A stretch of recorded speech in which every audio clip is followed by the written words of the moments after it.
Hello, and welcome to the Graveyard Media Podcast, episode 43 for the week of May 28th, 2018. I'm your host, as always, Sane Gray. With me is Dalsson, over on this side. Just me. And Thel's out this week. I will be Thel. He'll try. He has the glasses going on. I do. So we're gonna start. We're gonna start with games and movies we've checked out this week, and then head into video game and movie news. So, Excellent. Which one of us is gonna start this week? Thel's gonna start. Oh shit! I said I was gonna be Thel. You did say that. You said that you were gonna be Thel, so right, I guess that means you need to start. I'll start. So the primary thing that I have been hyped for like months and just haven't been talking about a ton was the remastered edition of Dark Souls. Came out a couple days ago.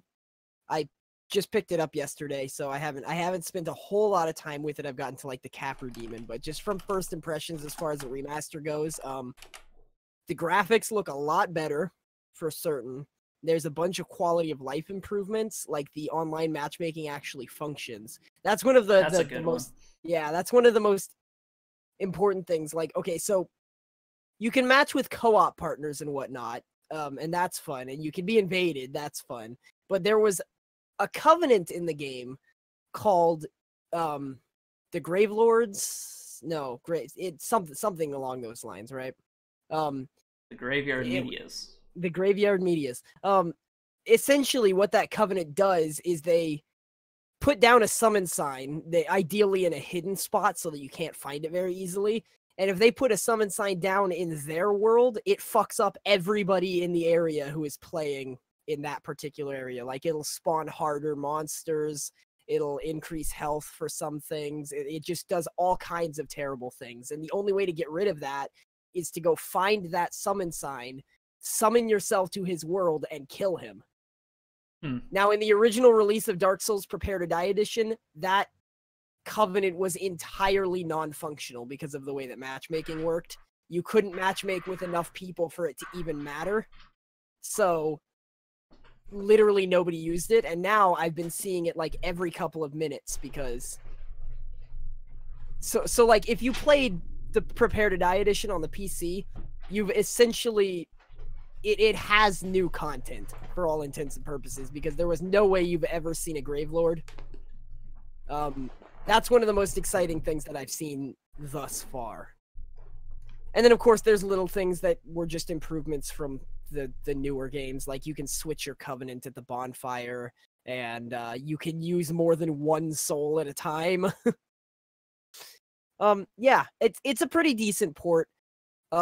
I believe you get it for half off if you own the Prepare to Die edition of Dark Souls on PC. So on PC, so it's $20 on PC.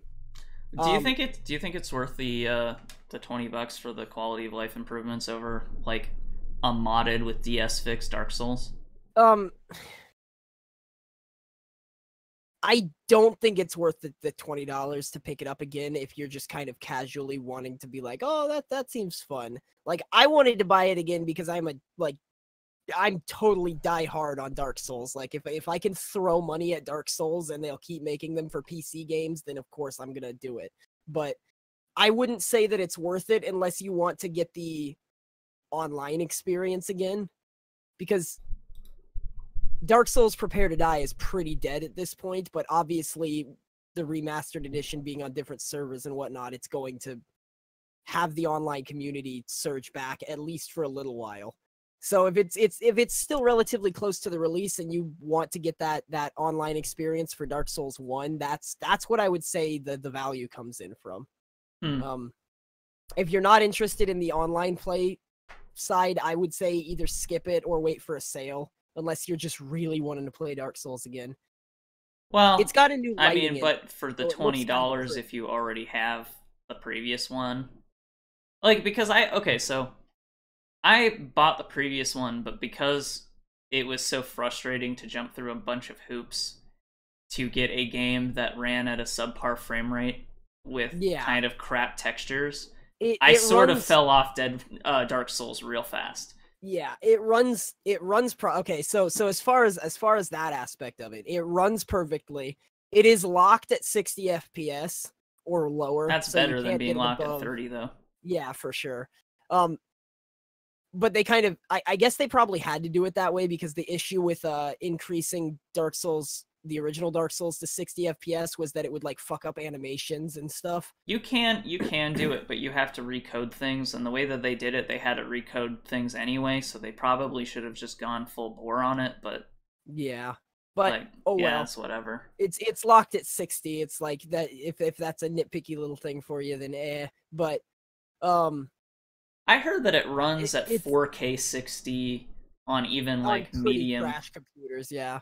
I wouldn't say trash, but definitely medium spec computers. It's not very graphically intensive. I think that all they did as far as graphics update was they updated the textures and most importantly updated the lighting engine. Like that's what really made the difference in Dark Souls 2 was the lighting engine. Have you made it to Blighttown yet? I have not made it to Blighttown, but because I think that's probably going to be where like it either stands or falls, right?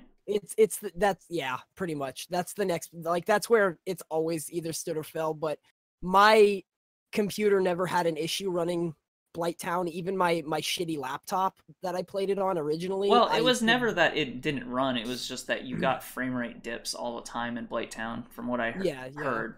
This is all information I've just picked up. That was on the that was on the osmosis, PlayStation 3 version. I believe that the no, PC I heard even on the PC version it was bad. Really? Yeah. Yeah.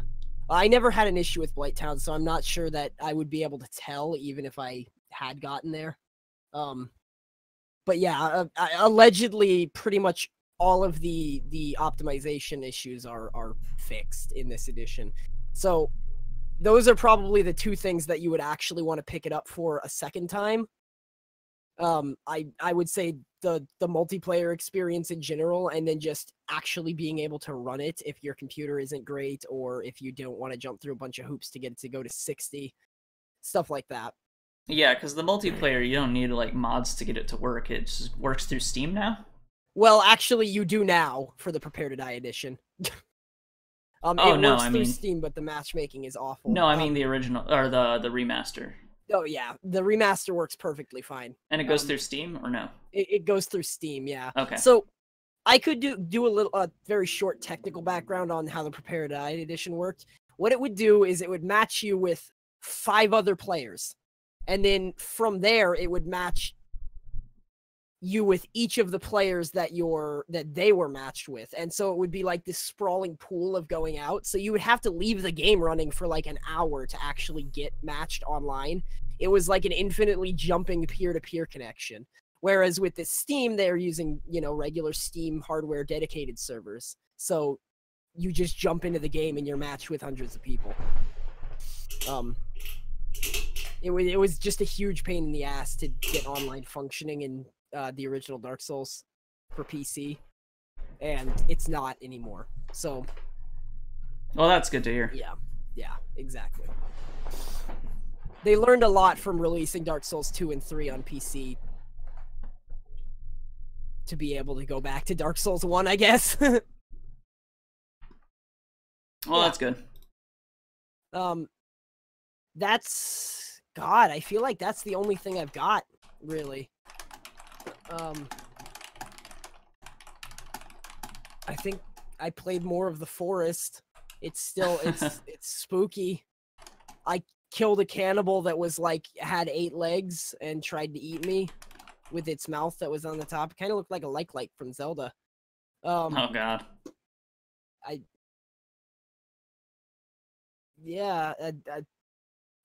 That's it. I'm boring. I haven't really done anything. I was gonna go see Deadpool 2, but I decided not to. I can't believe you literally all you've done this week is just Dark Souls. I know. I'm pretty bummed out about it, honestly. Yeah, so I saw a couple things this time. Okay. For once. Yeah. Nice.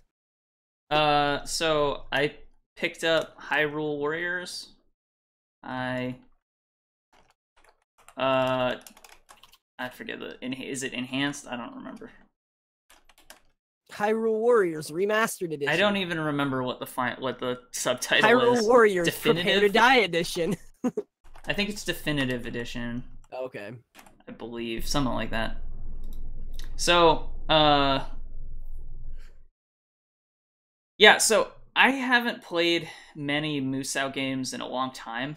I think really the last one I played in any significant way was Dynasty Warriors 4, I believe, Dang. which was they changed how they structured the missions in that one.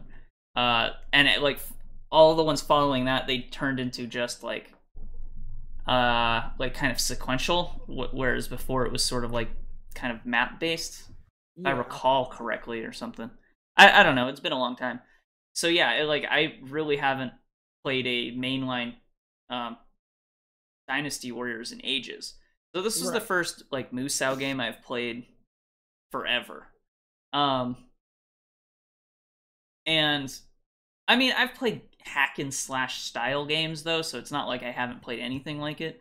But I haven't played it like a Tecmo Koei or Tecmo Koei one. Or Koei Tecmo.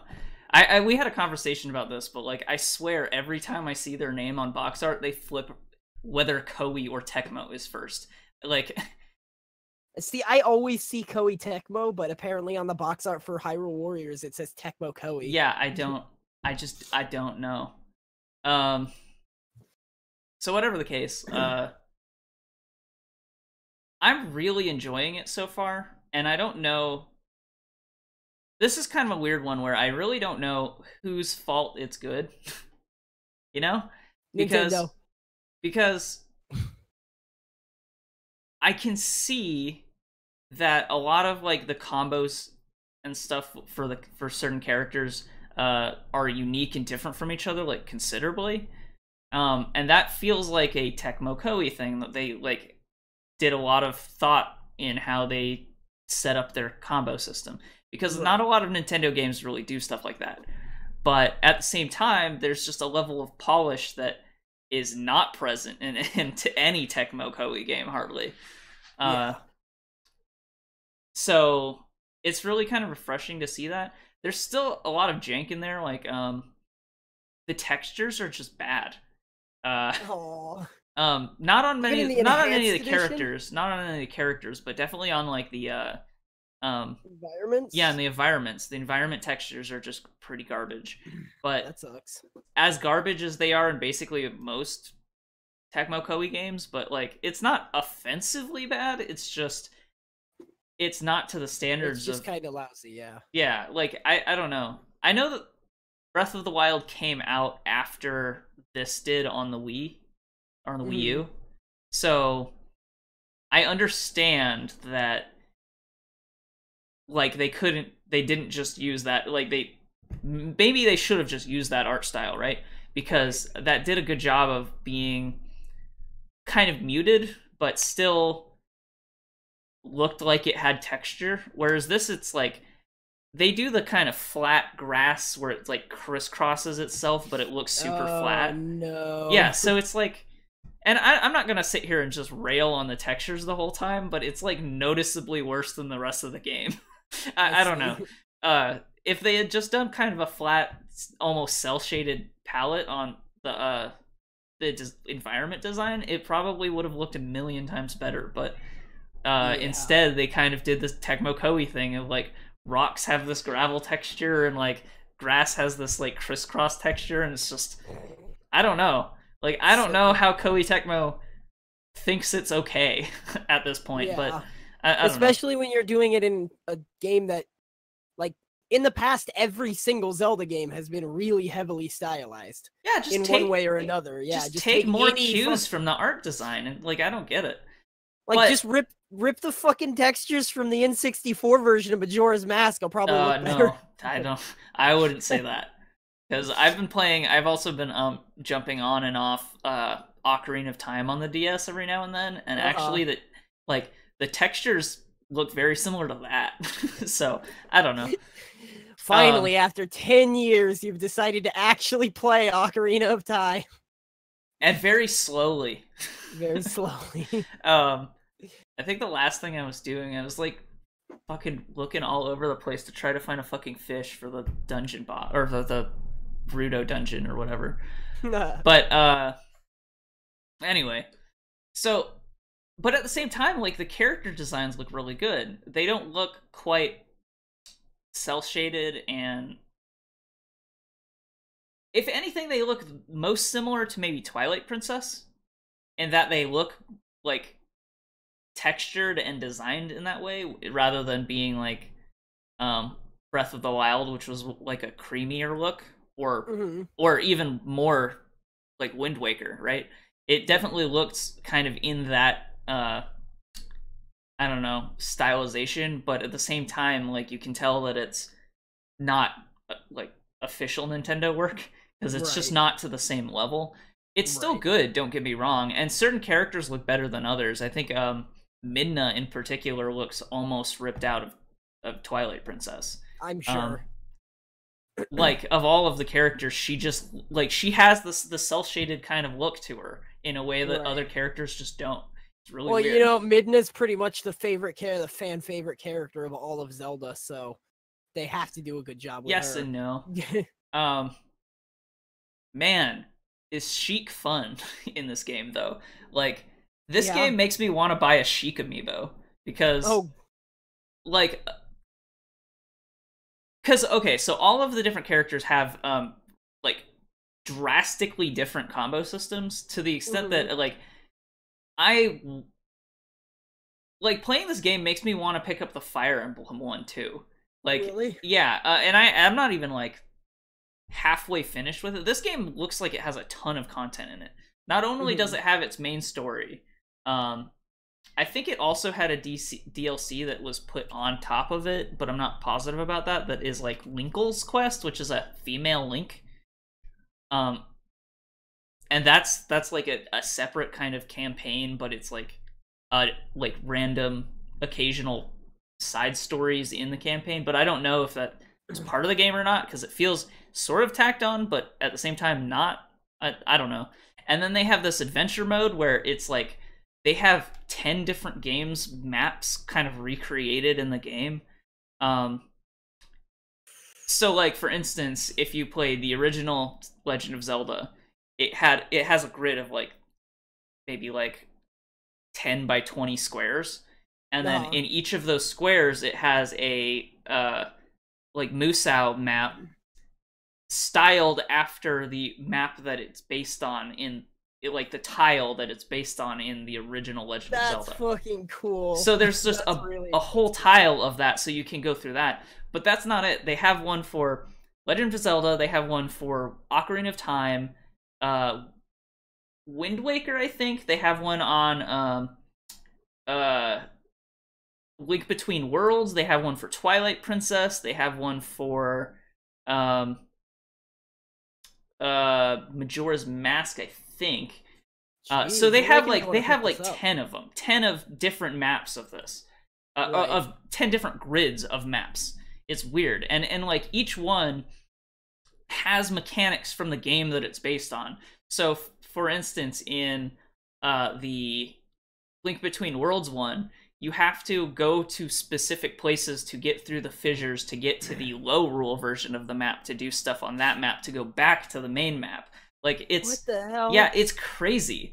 Dude, you're making me really want to pick up this game. Does it have an online multiplayer? It does not have online multiplayer, but it does have split-screen co-op, and from all accounts, it runs pretty well. I've not run into any, like major frame rate dips. The frame rate does seem sort of inconsistent. It feels 60 most of the time, but there are like places where it kind of falls apart. And also it has kind of strong motion blur, and there's no way to turn it off. It's not like to the extent that it makes me sick a little bit when I'm running and turning a lot, like turning while running a lot. I don't know. It's not so bad when you're going in a straight line, because it's just like it's kind of on the edges, but when you're turning, it does the kind of smear that you get with motion blur. Oh Jesus. So like I know that in particular you don't like that, so maybe I would try it at a friend's, like on a friend's Switch, or like at a store or something, if you can't, like if you can find a way to do that, because I don't know if the game has a demo. If the game has a demo, I would try that. A lot of times they do put out demos. Yeah, I'm not sure. I'm not sure if this one does or not, but I would definitely try that for you in particular, because I know that you don't like motion blur a lot. I hate motion blur, I think, more than most people. Yeah. Like, there's always that famous ass forum war, motion blur on or off, but I hate motion blur with a passion. I turn it off maybe 60% of the time. Depends on how egregious it is. Yeah, sometimes the motion blur is not bad enough.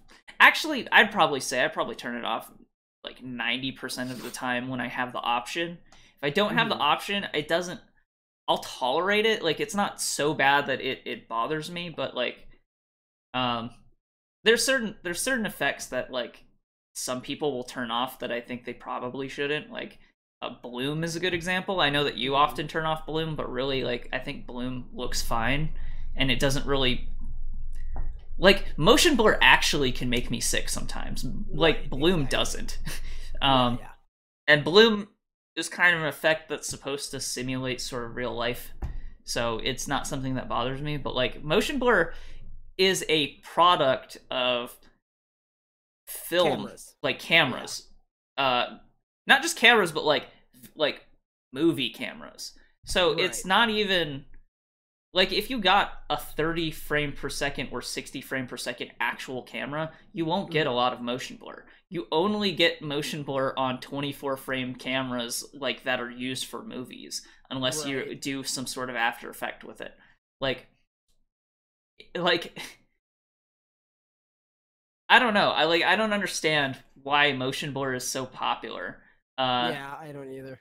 But whatever the case, like, the motion blur is kind of strong on this, so maybe take that into consideration. It is $60, and I don't expect it to ever go on sale, because it's a Zelda game. No, baby. Nintendo tends not to go put sales on their games. Koei Tecmo almost never put sales on anything on almost any platform. Yeah, even on Steam, I think the cheapest I got One Piece Pirate Warriors. Sometimes they'll go on for like $30, and I think it's normally $35 or something. Sometimes it'll go 15% off or something on Steam. So I wouldn't hold your breath on this one.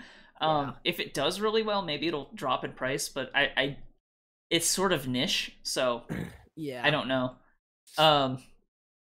But like, back to the characters design though, like, they've done such a good job making each character feel like significantly different, and multiple characters have more than one weapon as well, so there is kind of a lot of variety in different characters. So some of my favorite characters so far are Sheik, because the way that her attack system works is you have your standard attack and your heavy attacks, right? So your standard attack, and like, even with Sheik, like, a lot of combos will combo out of your heavy attack. So you'll go like light heavy, and then that'll be like water, and then you'll go light heavy, and that'll be fire, and light heavy, and that'll be thunder. After you've done one of those combos, if you just use your heavy combo, it'll do a different thing, based on whatever element you just had. So you're like comboing combos. So on Sheik in particular, if you do the water combo and then use the water heavy just by itself, without comboing it, just use it by itself, you play on a harp and you get like a water shield. And then if you do the fire one, you call down like a meteor strike. And if you do the thunder one, you get like a big lightning shield around you that like kills everyone around you. That's so fucking. So as you upgrade the characters, because there's like a character upgrade. Of course. It's a Warriors game. Well, I mean, they don't always do that. At least they didn't always used to. Anyway, from what I've played, because like I said, the last one I played was 4, and they didn't used to do that in 4. But as you upgrade the characters, you get access to more and more combos, and sometimes it, like, depending on how the characters works, it'll give you new combos in different places. For Sheik in particular, it just kind of increases the length of your light attacks because each one gets its own heavy attack off of it. So it's like at this point, she has a for the one I have, she has water, fire, thunder, light, and dark. So, Woo. and then might be another one. Maybe there's wind also, but I don't remember. Oh no, wind is thunder. So yeah, so she has her. So that's how she works, and she works differently than everyone else, basically. Right. Jeez. Link is a little bit more standard, like hack and slashy, but basically at the end of most of his combos, you can do a charge attack, which is like a spin attack. There's Zelda, who is different from Sheik, who has a rapier, and that's actually kind of cool. Like, I kind of like how Zelda plays, but you only get her like early on for like one mission, like half a mission, and then they take her away and replace her with Sheik. And it's like, okay. And spoiler for Ocarina of Time, Zelda and Sheik are the same character. Just in case you're like sane and have never played it. Well, I know enough about Zelda that I know Sheik and Zelda are the same. Or you ever played Super Smash Brothers? Guess what? Yeah, right. Like, but they kind of do Next the thing you're gonna where be telling me Samus is a girl and not a robot. And they kind of do the same thing in this game where the character, like, Zelda disappears, no one knows where she was. Suddenly Sheik shows up, and then Sheik's just kind of rolling with them, and they're like all looking for Zelda together. And Sheik's like, "Yeah, I'll look for Zelda." I sure. don't know where Zelda is. Yeah, and so I'll help find her. So it's like Sheik is pretending not to be Zelda, and then they do this mission where there's like, ooh, a reveal. Sheik and Zelda are the same character, and it's like holy shit, how do you not? Like it's like I get it, they're trying to surprise the characters, but if they have any thought that they well, might the funny thing audience, is like half of the characters aren't there at that moment. Like literally the only other character there at that point in time is Impa. Impa? Who is really? also a character, yeah. Not even Link? Yeah, it's just Impa. And the whole time Impa was like, so who the fuck are you? You say you're a Sheikah, but like I don't know you, and I'm the Sheikah like guild leader. Like, where'd you come from? And then she's like, who's even your like, you know, leader or whatever, or guild leader? And Sheikah's like, well, Impa, and it's like, that's me. So that's me. It's just like, I don't even know. Like, they were obviously trying to surprise a player who had not played Ocarina of Time and didn't know about Sheik, I guess. But like, I don't see how that's like. I don't know. Yeah, I don't know. Like, I don't feel like this is a title that somebody who is unfamiliar with Zelda would play. That's not, well, I don't know. Like, you might be so into Musou games that you just play all of it. Like, I don't know. Because it is sort of a weird, like, this does have cross appeal in that it appeals to Zelda fans and it appeals to Dynasty Warrior fans. So I can see maybe someone who is a fan of Dynasty Warriors like finding it for the first. I don't know. It just seems odd. It would, yeah, it would be like revealing that Samus is a girl again. Like, well, they did. Everybody knows. They did that in Metroid Prime, though. No, in Metroid the first Metroid Prime, that was a reveal at the end of the game in the same way it was at Metroid 1. Fucking how? In Metroid Prime, one of the coolest features is that you feel like you're inside the suit. So like, yeah, but there's a cutscene. There's a cutscene at the end where she takes off her helmet and it's a girl. And that's the first time they reveal that Samus is a female in Metroid Prime. That's so, just weird. Yeah, I know for a it. fact though that you can see her face in the reflection of the visor, but I guess that's if you're paying attention. Yeah, and I don't remember how clear it is. It was on the GameCube. Yeah, that's true. But at any rate, like, it just it feels like they did this setup with no real payoff, even for people who wouldn't have known. Like, yeah, it's just like Impa knows now. Okay. Like, because the mission that she reveals it is like like Sheik and Impa and Darua, the Goron from Ocarina of Time as well is also there. From Ocarina of Time, not from. Oh yeah, this came out before Breath of the Wild. Huh? Yeah. There's no Breath of the Wild characters, although I believe there's supposed to be costumes. Except at this point, I have no idea how to access them. So. At any rate, yeah, so like it's kind of this weird reveal that just feels silly. Okay, so that example of Samus was a bad idea because it was actually a really bad example because apparently they reveal that Samus is a girl at the end of every single game. Yeah, apparently. So yeah, so whatever. I just looked it up, but yeah, I mean, like, if you don't know, like, yeah, it's funny, but yeah, but other characters are completely different. Like, actually, one of my favorite characters, which is funny, because this is one of the Zeldas that I know literally the least about, and probably is one of people's least favorite, is Skyward Sword. Yeah. So one of my favorite characters is Fi, which is Bruce. It's Fi, the spirit of the Master Sword, I guess. Can you play Groose? I don't know. I have not unlocked all the characters yet. I see. I don't think so because I think at least half of them are bad guys.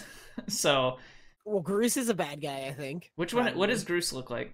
He's like got this like big red almost pompadour type deal. He looks like a big bully type character that you'd see in a Saturday morning cartoon. I don't think so, but I could be wrong because there are a lot of villains. I didn't play Skyward Sword. I don't even know how significant Groose is. He might just be like the bully of the first village. I don't know. Everybody likes him though. Well, whatever the case, Fi is really interesting because Fi works completely different from a lot of, well, not completely different because you sort of are still button mashing, but the way that Fi works is Fi is kind of like a ballerina style dancer, I guess. And a lot of his attacks are kind of like AoE, like circular attacks, and he's really fun because he's super mobile while attacking. So he's kind of like dancing around the battlefield while you're killing a bunch of dudes. Some of his combos aren't as fun because there's one in particular that I always do on accident that locks him into place, which is really annoying, so I have to like dash out of it. Oh yeah. But some of them it's like there's like a push dash. There's a character that I believe is new for this game called Lana, Lana, and is like a good version of this game's bad guy, who I believe is also original. And she's really interesting because she basically has a book, and she summons walls, and then she can jump off the walls and explode them, or she can use different walls, and it's like her combos are really weird because like her first one is like she summons 3 walls and she makes 2 of them crush, and then if you just keep hammering on combo, you'll do that dash thing and explode it. There's another one that she shoots lightning in directly in front of her, and then at the end it summons a lightning wall that sucks people up into it. And then another one is she does lightning kind of in front of her and then summons 3 walls and then pushes them. Like she kind of like is not close range. Like she's supposed to be at medium to long range because most of her attacks are kind of far away, and if you're too close then it'll just miss. So like jeez. And then she has an alternate weapon which is like a Deku stick, which she just beats people up, and one of her combos summons the Deku tree on someone. Holy and then shit. it like eats them. It's weird. I love it. At one point they split the characters up into 3 paths. You have Link, who goes and meets Fi. You have Lana, who goes and meets Midna, and then you have Sheik and Impa, who go and meet an evil version of Zelda, who's not actually Zelda. Okay. Oh, and the Goron dude, he shows up in their path. So I haven't gotten to the one where they connect again yet, because I don't know, like it's really hard to play this game because each battle can be like 20 to 40 minutes depending on like how much you try to do in one thing, like how bad you are at it, like how many like because the game's actually fairly difficult. Like for as much as people give the game shit for just being a button masher. Like, you're constantly having to like juggle between multiple characters in different spots, and you have to like send people to different places to make sure that you aren't losing like keeps and forts to people. Like, so it's a lot of like bouncing around all over the place. I totally remember that when I was playing One Piece Pirate Warriors 3 for like and it had a very similar thing that like everything you were describing is making me want to go play that again because I actually own that and I won't have to shell out $60 for it. Right. Because it has like really similar stuff, you know, like Luffy is just kind of sitting there swinging his fucking arms around, whatever. And I really think it might be worth like picking up either this one or the Fire Emblem one, because I think just the Nintendo polish just makes it like pulls it up from what it is normally, because I think the like at least from this one, all of the characters are so varied that it's crazy, and there's so much content. I heard from some people that the Fire Emblem one was supposed to be a bit better, but I don't know about that. I haven't tried the Fire Emblem one. But see, that's like you bought the Zelda one because you really like Zelda as an IP, right? Right. I might pick up Fire Emblem too, because actually I'm starting to really get into Fire Emblem because I play that mobile game all the time. Oh yeah. Like that's the first mobile game in a long time that I've literally picked it up basically every day, like logged in every day to make sure I get my rewards and stuff. And right now I'm like hoarding the things that you need to summon people for the Halloween event in like 8 months from now or so, or 4 whatever, however months it is. So like that's how mobile games do, isn't it? I'm sitting on like 40 of them right now. So yeah, I don't know. Jeez. And that game is like a really nice little tactics game. Mm-hmm. So yeah, I don't know, like I really, but from all accounts I've heard the Fire Emblem or Fire Emblem Warriors, I guess it's called, is a better version than the Zelda one. But at the same time, I don't really know, because one of the things I like most about the Zelda one is each character is so different because they do different things, like significantly different things. Like Midna, for instance, runs around on a wolf that is not Wolf Link, but it is a wolf that looks like Wolf Link. Okay. So Midna runs on a wolf. How do you know the difference? Because it doesn't look like Wolf Link.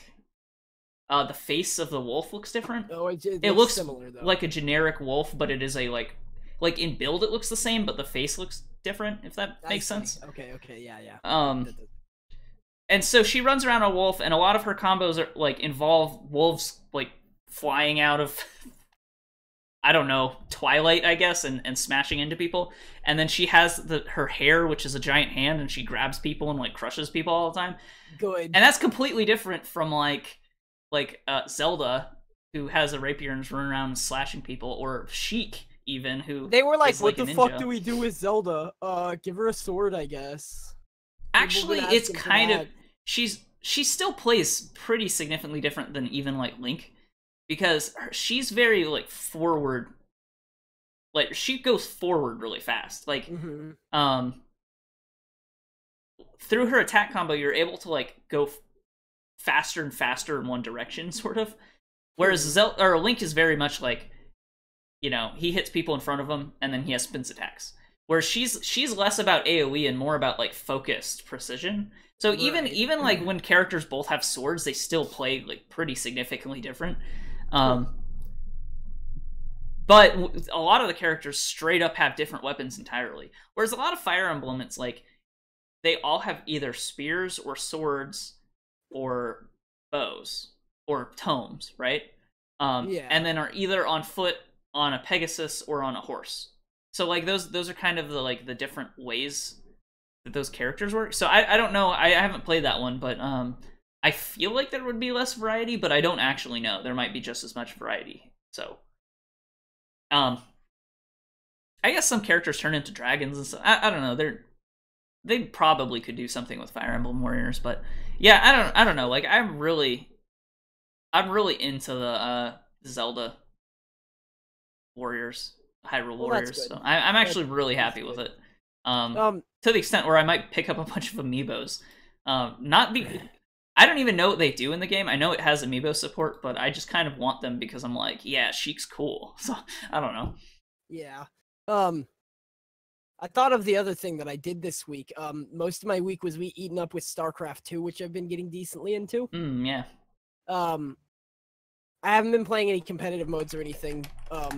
And I'm still feeling burnt by Blizzard by not getting my free expansions, but the fact that they gave everybody Heart of the Swarm for free, like maybe a year ago or so, kind of made me rethink it. Like, I'm probably not gonna buy Legacy of the Void anytime soon because I haven't beaten the other 2 campaigns, but I've been getting into the co-op mode, the co-op where you get 2 different commanders, which are really like simplified versions of of each race, but they have all these special abilities. Like, for example, you can play as Artanis, who is just Protoss with less units, but he isn't capable of building units at a nexus like normal. He can only warp people in, but they warp in instantly.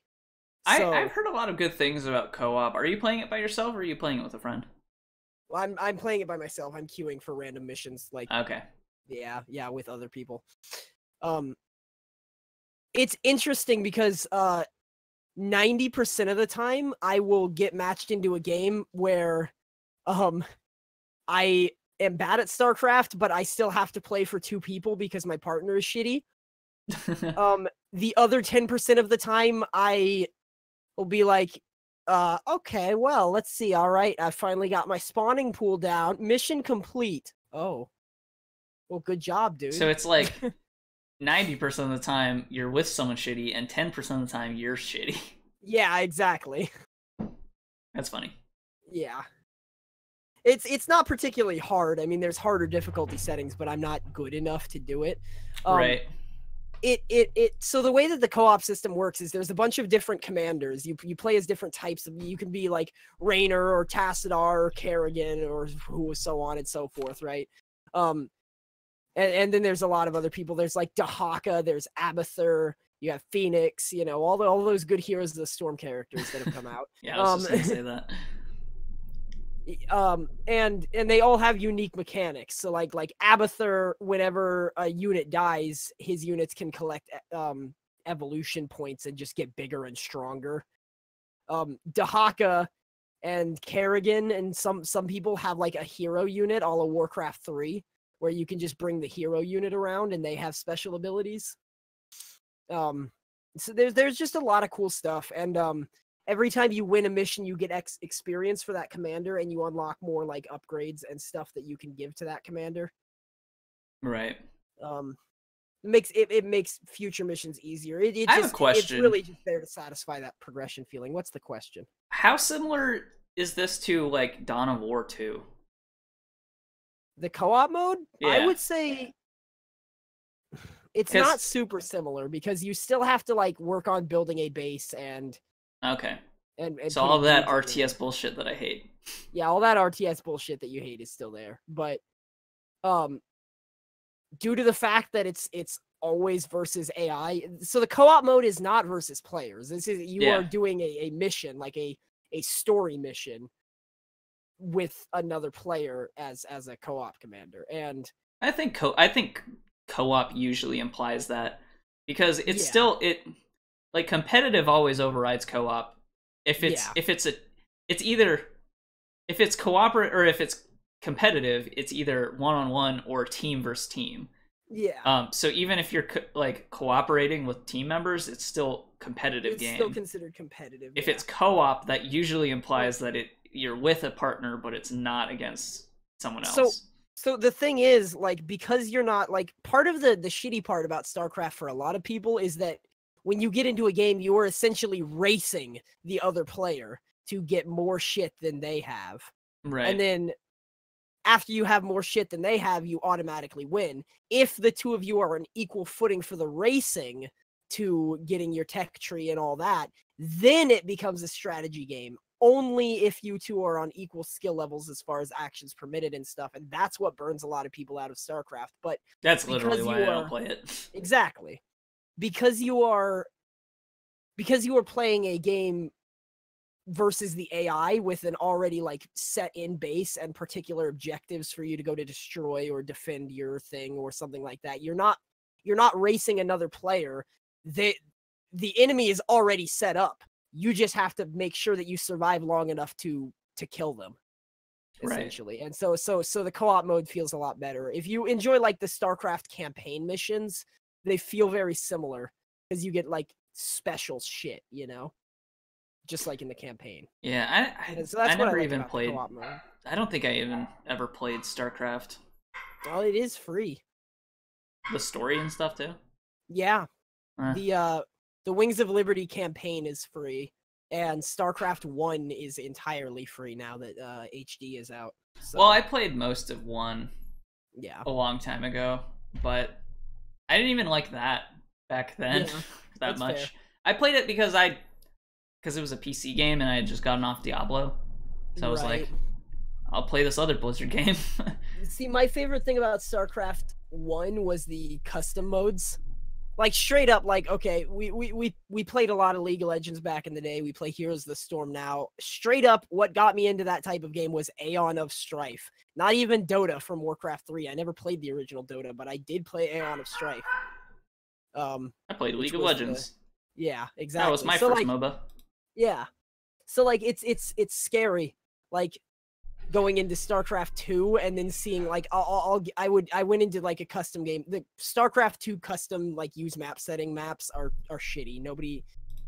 Everybody's shitty in them, and you can't ever find the game you want to play, and it's shitty. I wouldn't recommend it. If you want to do those custom games, go back to StarCraft 1 because it's probably better for it. But that said, it gave me like a huge nostalgia trip. I went into like a game, like one of those little hero RPG things, and one guy started lagging, and then like 25 people voted to kick him, and one dude just started spamming lagger over and over again. And I'm like, wow, it's like it's really 1999 again. StarCraft recently added those paid maps or whatever. Yeah. One of the paid maps is actually a single player RPG, which is I heard about that. Yeah, that's something they'd been talking about since Wings of Liberty came out. Yeah, I know. And I believe that is something that they delivered on their promise to me. I think I'm able to play those maps for free. Really? Because that was specifically one of the it said all. So I got really burnt on StarCraft 2 because I bought the special edition, because the box of the special edition that I'm looking at from here, I can see it in my room. It says you are guaranteed to have all future StarCraft 2 content. Now when they came out with Heart of the Swarm, I did not receive it for free. I was obviously pissed. I emailed support and they said, no, it is not all future StarCraft 2 content. It is all future Wings of Liberty content, which of course there was no future Wings of Liberty content. The first thing they did was update Heart of the Heroes of the Heart of the Swarm. God, they have too many HOTS acronyms. Yeah, I know. So they're really bad about that. Hearth of the Stone. Yeah, like anyway. So I got really burned from that because I didn't want to pay $60 again for 2 more expansions when I already spent $300 on this special edition. The only reason I bought the special edition was because I thought I would be getting all 3 expansions for free. But another thing it says on the box is all of the premium content, like player-made premium content, will be given to me for free, which I believe that I do have that. So that's something they delivered. Very nice. I haven't tried either of those custom maps, though. Yeah, I guess, maybe the co-op mode maybe you should check those out if you do. You should check those out if you do have access to them for free. Mm-hmm. I'm kind of curious about them, but I'm not good. I don't know. I don't like StarCraft enough to install it. So fair enough. And yeah, I just am big on RTSs in general, so. Yeah. The co-op mode was the thing that really attracted me anyway. Yeah. Like, attracted me to play it again anyway. So, and it's fun. Literally, if there was any reason I would ever play StarCraft, it would be for the co-op mode, but I don't know. The one thing that if you don't know anything about the co-op mode, you get 3 commanders for free. You can play as Raynor, Kerrigan, or Artanis. The rest of the commanders you are able to play as for free, but you cannot level them past level 5, which makes It's weird. Yeah, you have to purchase them to level them past 5. Kind of like They consider MOBA it a free style. trial. Well, except you don't get currency to unlock them, but like. Yeah, pretty much. Weird. You can play them. You can play any of them whenever you want, but you can't level them up past 5, and they go up to level 25. So in order to get them past that, you have to pay individual for them? Yeah, you have to pay $5 per commander, which is pretty shitty. How many are there? Like 30. Oh my god. I know. I really was hoping that there man. would just be like a bundle or something of them, but no. I just don't understand Blizzard's like monetization strategy a lot of the time. Like there's no way that they aren't pricing themselves out of revenue. Like, I just don't understand it. Yeah, I would have, like, if they had a bundle, I probably would have just bought it once I got into that co-op mode. I'd be like, wow, this is really fun. I'll buy this $30 bundle. It's not even just that, but, like, even Heroes of the Storm characters are, like, more expensive per character than any other MOBA. Any other MOBA, yeah. It's bizarre. Sure. Yeah, it's really strange. I don't understand it. It's like League of Legends is still killing them. Dota is also still doing better than them. Yeah, and they still are pricing higher. They're still pricing their characters higher than League of Legends. Like, I don't get it. It's weird. Yeah, but whatever. Blizzard tax, I guess. Blizzard tax, because they're the company. They own World of Warcraft. Yeah, pretty much. That is all I think I've played this week. Yeah, I'm gonna talk about Solo. A Star Wars story. Oh boy. And then we're gonna talk about this same movie again in the news. Okay. For reasons... Actually, I'll just say it now. So, just as a precursor, I'm not gonna really go into it until later, but Solo has been doing really bad at the box office. That doesn't really surprise me. It it doesn't surprise me that it's underwhelming, but it surprises me how bad it's doing. Because it's made half of what Rogue One did. Damn, okay, that does surprise me. Yeah, it's only made like 70 million. And it's done worse over in international. Like, it's bizarre. Just how bad it's done.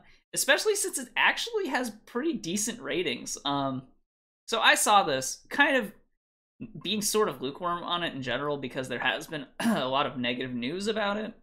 Mm-hmm. And I personally am not super... I don't really care that much about Han Solo.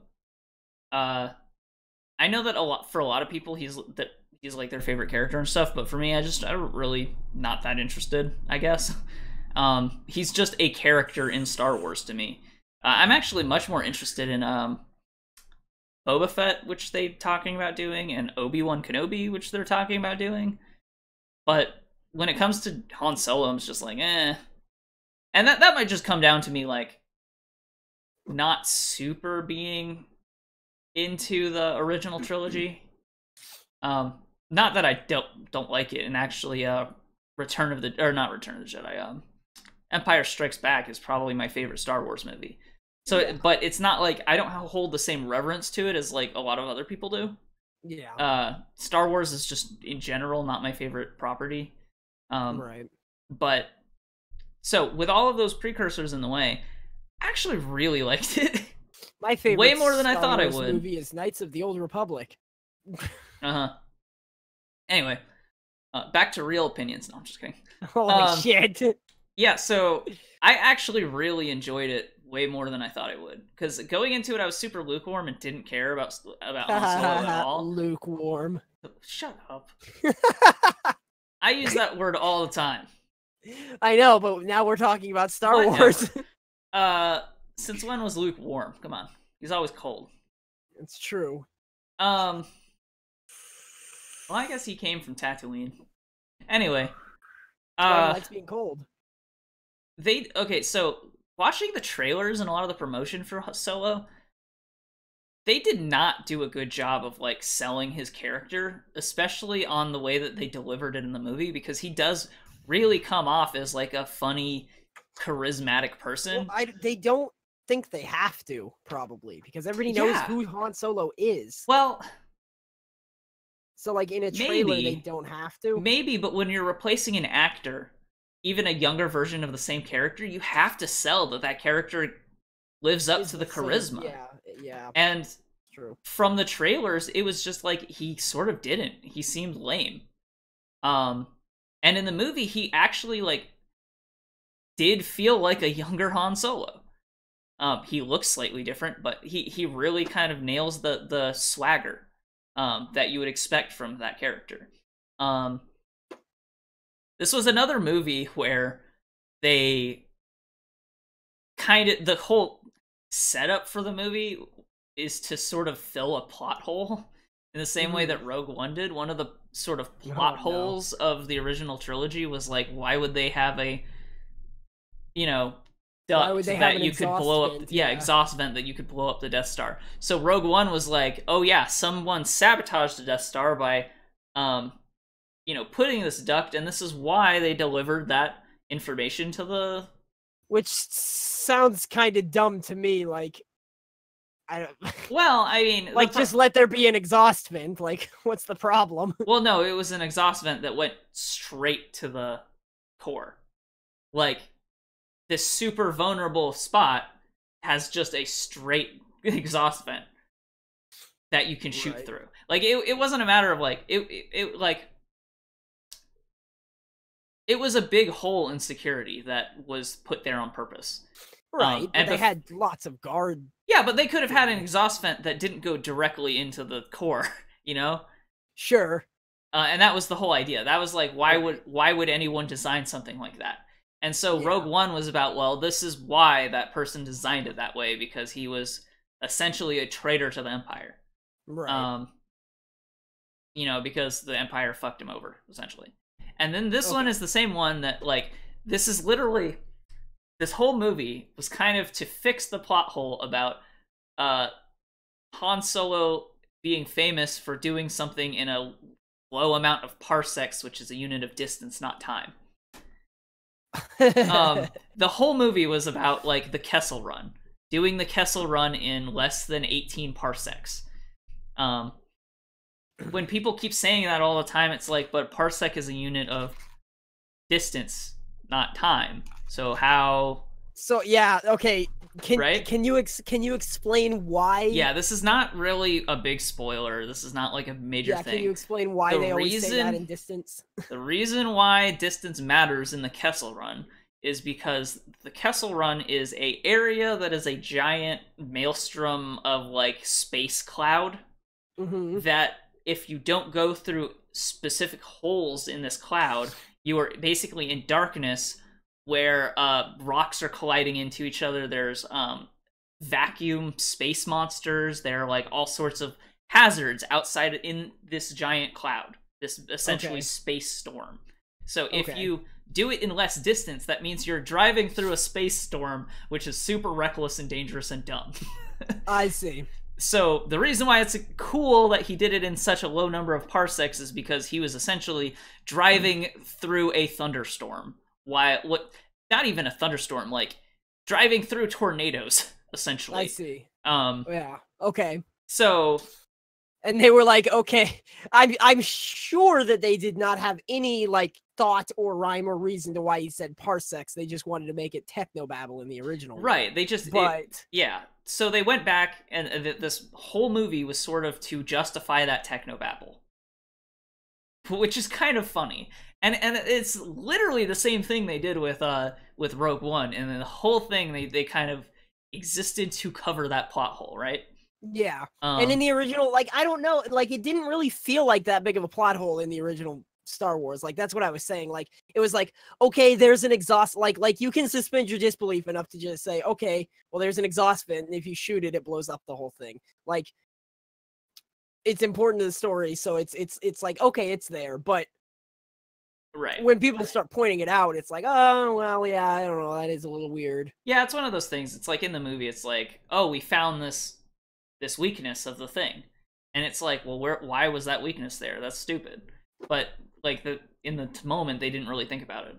It was just like, oh, we have a weakness. But I don't know. Like, it's just it's weird. They also, okay, so there were also like several big reveals in the movie. One that is like fucking crazy.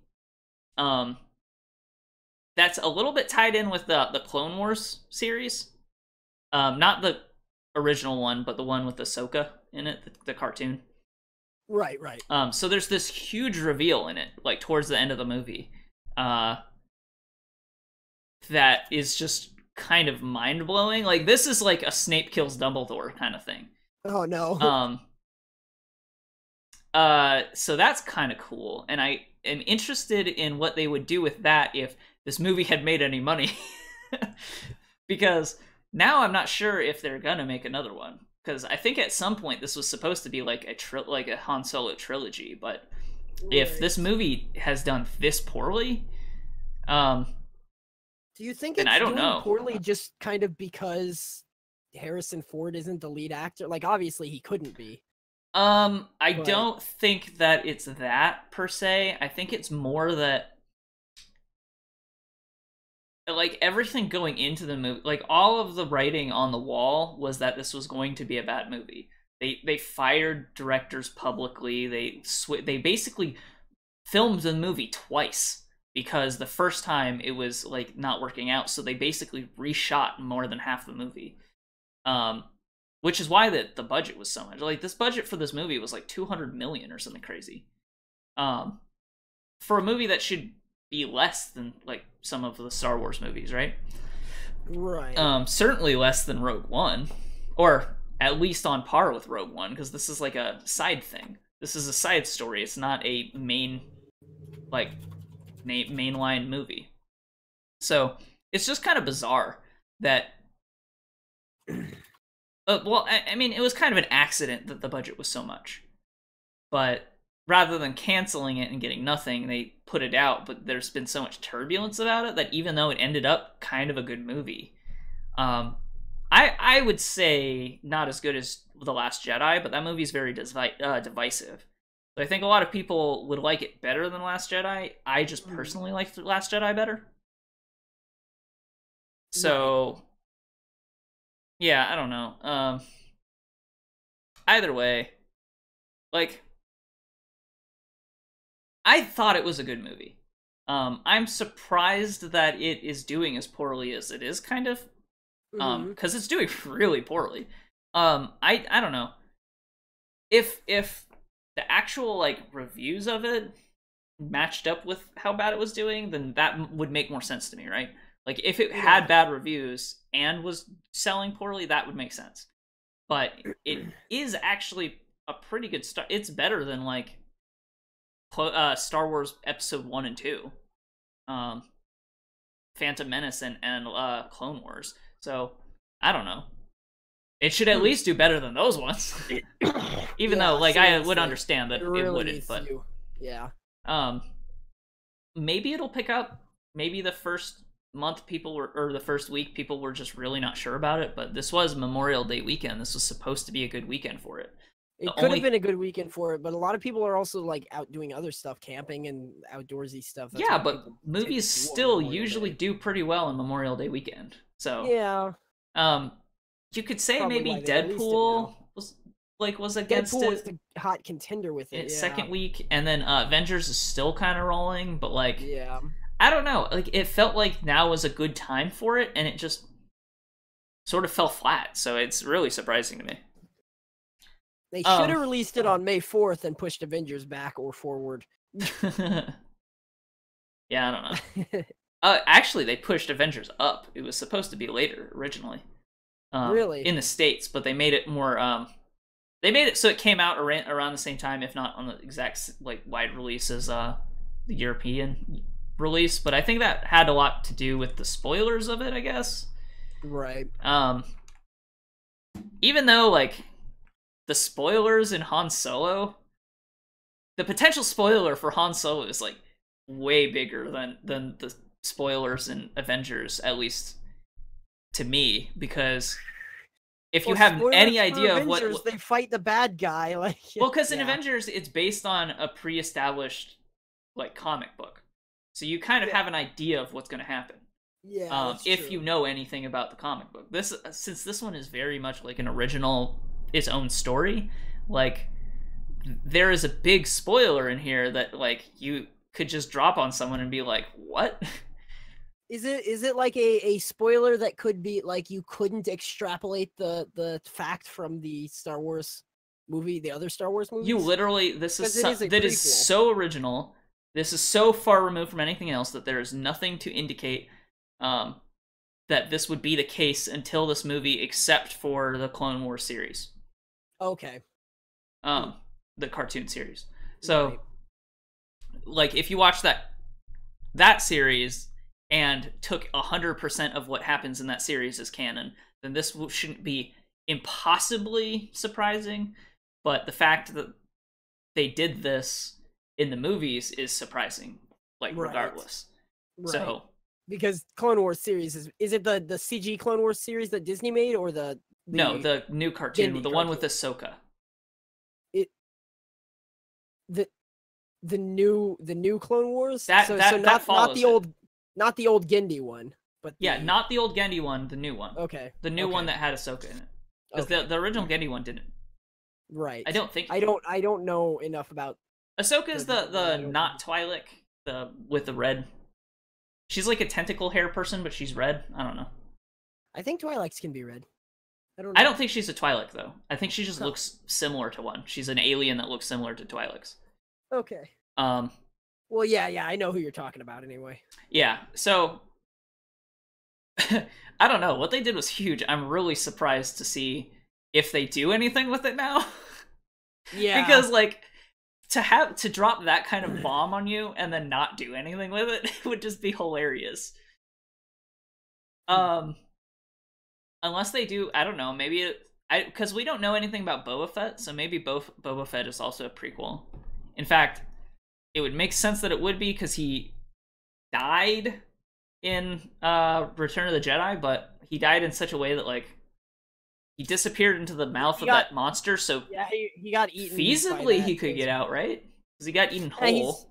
Yeah. You didn't see him get ripped to pieces. He just disappeared. Yeah, he just got swallowed. So I feel like with Boba Fett, they could go either way with it. I think they said something like you can survive in the belly of that thing, but you're gonna die eventually. So like, yeah, but he's Boba Fett, man. Yeah, he's Boba Fett. Like, yeah, I don't know. He has a jetpack. He could jetpack out its ass. Actually his jetpack broke, I think. Ooh. I believe. That's why he couldn't escape it, right? But yeah, I don't know. It's been a long time since I saw Jedi. Yeah. Few years at least, anyway. Yeah, we watched them before Force Awakens came out. Not Force Awakens. No, I think it was Force Awakens. The first one, right? Yeah, the first of the reboots, yeah. Yeah. Because the other one was Last Jedi, so. Yeah, so actually, I recommend Solo, surprisingly. Like, I wasn't expecting to really recommend it, but I actually think it's good.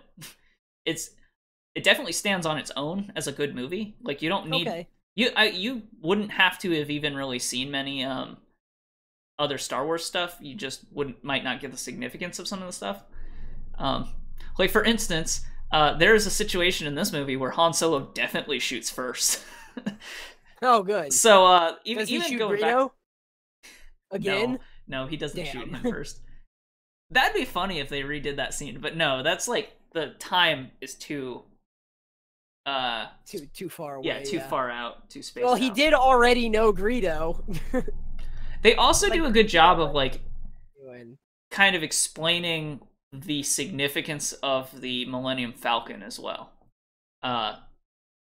Because the Millennium Falcon is a ship that is better than other ships exactly like it, and they kind of explain how it comes to be that way. They actually mention why in some of the stories, but I won't go into it. I thought it was just like... I thought it was just like a custom, like he tricked it out himself. It is custom made as well, and actually, apparently, according to this movie, a lot of the custom fitting stuff happened because Lando did it. But Oh, well, good job, Lando. Lando Thanks. Calrissian, and they kind of like. I like what they did with their relationship in the movie. Mm-hmm. Because it really explains how he got to a point where he would betray Han Solo. Yeah. I don't know. Fair enough. I just figured he would betray Han Solo so that he didn't get choked out. I mean, there's that. That is definitely a thing. And you could see Lando Calrissian, even though he was friends with Han Solo, making that kind of decision at one point in his life. You know? Mm-hmm, exactly. Like it didn't seem like in no way did they make Lando feel out of character. So that's good. Did they go to get an actor for him too? Yeah, they got the guy from I forget his name, but he's the guy from not The Office, that show, The Community. Okay. He got the that actor. I forget his name. But he's a very good actor, and he was good in it. So yeah, I definitely would recommend it, surprisingly, and I wasn't expecting to, so I think it was good. Now that we're done with that, we got if you want to keep it under 2 hours, we got about 50 minutes. Do you want to take a break, or like a 5-minute break? I would love to take a break. I need to go cool down. Okay. So in that case, we will be back at 5:27. How about that? Okay. Don't you go anywhere. All right. I'll see you in a little bit. And we're back. Oh, boy. Okay, for the second half of the show, we're going to talk about movie and game news. There's kind of a lot of news this week, so what do you want to talk about first? Jesus Christ, I don't even know. There is like tons of news, surprisingly, because we're like, what, a week away from E3? No, I don't think any of that news is E3 related. Killer 7. I love Killer 7. Okay, I guess we're starting with Killer. I was going to choose the news topic, but... You said, what do you want to talk about first? Oh, yeah, gaming or movies, but... Game. Okay. So then let's start with game news. I want to talk about Killer 7, because I adore Killer 7. Killer 7... Am I echoing on your end? Not on my end, no. You sure? Because I think I'm hearing it from you. Positive. Uh-oh. Hang on. Say something? Something. I'm talking right now. I know the problem. Oops. Yeah, I'm still hearing it. Okay, it should be good now. My mistake. How do you keep doing that, man? I don't know. That button is like really innocuous. There's no way I could press it by accident. In any case, Killer 7. Killer 7, man. For anybody who doesn't know what the hell Killer... Actually, let me actually say the news story. So Suda51 announced a Killer 7 for Steam. So they're going to be bringing it to Steam. I believe Killer 7 was originally an old GameCube game. Yeah, I think it was. Essentially what Killer 7 is a action/puzzle game, I want to say, where you play as 7 different characters who occupy the same body.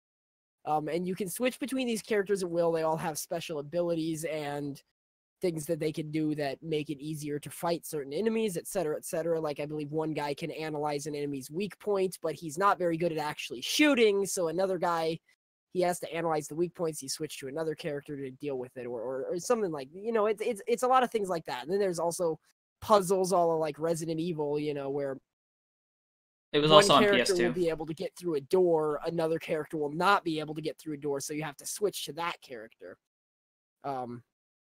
It's really nifty. I don't believe it was like lauded as a horror game, but it gives that same feeling of classic Resident Evil type of games. Killer 7's really close to my heart. I love it a lot, and I'm so glad that it's coming to Steam. That is awesome. So I'd have to dig out a PlayStation to fucking play it. PlayStation 2 or PlayStation GameCube. 2 or So GameCube, yeah. It says that it will not feature any new content, but it's going to be made to it's going to be brought to modern standards, whatever that means. Graphics, so, probably. Well, I don't know, because they might just mean you can play it at reasonable resolutions. Who knows what that means? Yeah, fair enough. Maybe it's widescreen now. Because it wasn't back then. Yeah. Okay, so let's talk about some other stuff real quick. Okay. Oh, this is kind of a downer. RuneScape Classic is going to shut down its servers in August. Well, that is kind of a downer. But also I don't really care. Yeah, I never me played too. RuneScape. Yeah. So if you liked RuneScape, sorry. If you liked RuneScape Classic, sorry. Okay. I thought you might care a little bit more, so that's why I brought it up then, but you know. Moving on. Hang on. Now I do know that there are other options for classic RuneScape servers, like you could play RuneScape 2007. There are a bunch of private servers. But I know that there are a bunch of private servers that don't exist anymore because RuneScape decided to fuck them over because they intended to make RuneScape Classic, and now it's shutting down, and all those private servers are gone. Wow. So they could come back. You never know. They could come back, yeah. Next piece of news. Okay, so this is actually an update to last week.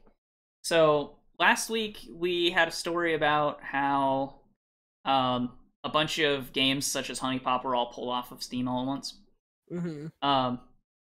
There's also a piece of clarification. So remember that company that I was talking about that took credit for it? Yeah. Valve said that wasn't the reason. I see. So they basically blew those people out.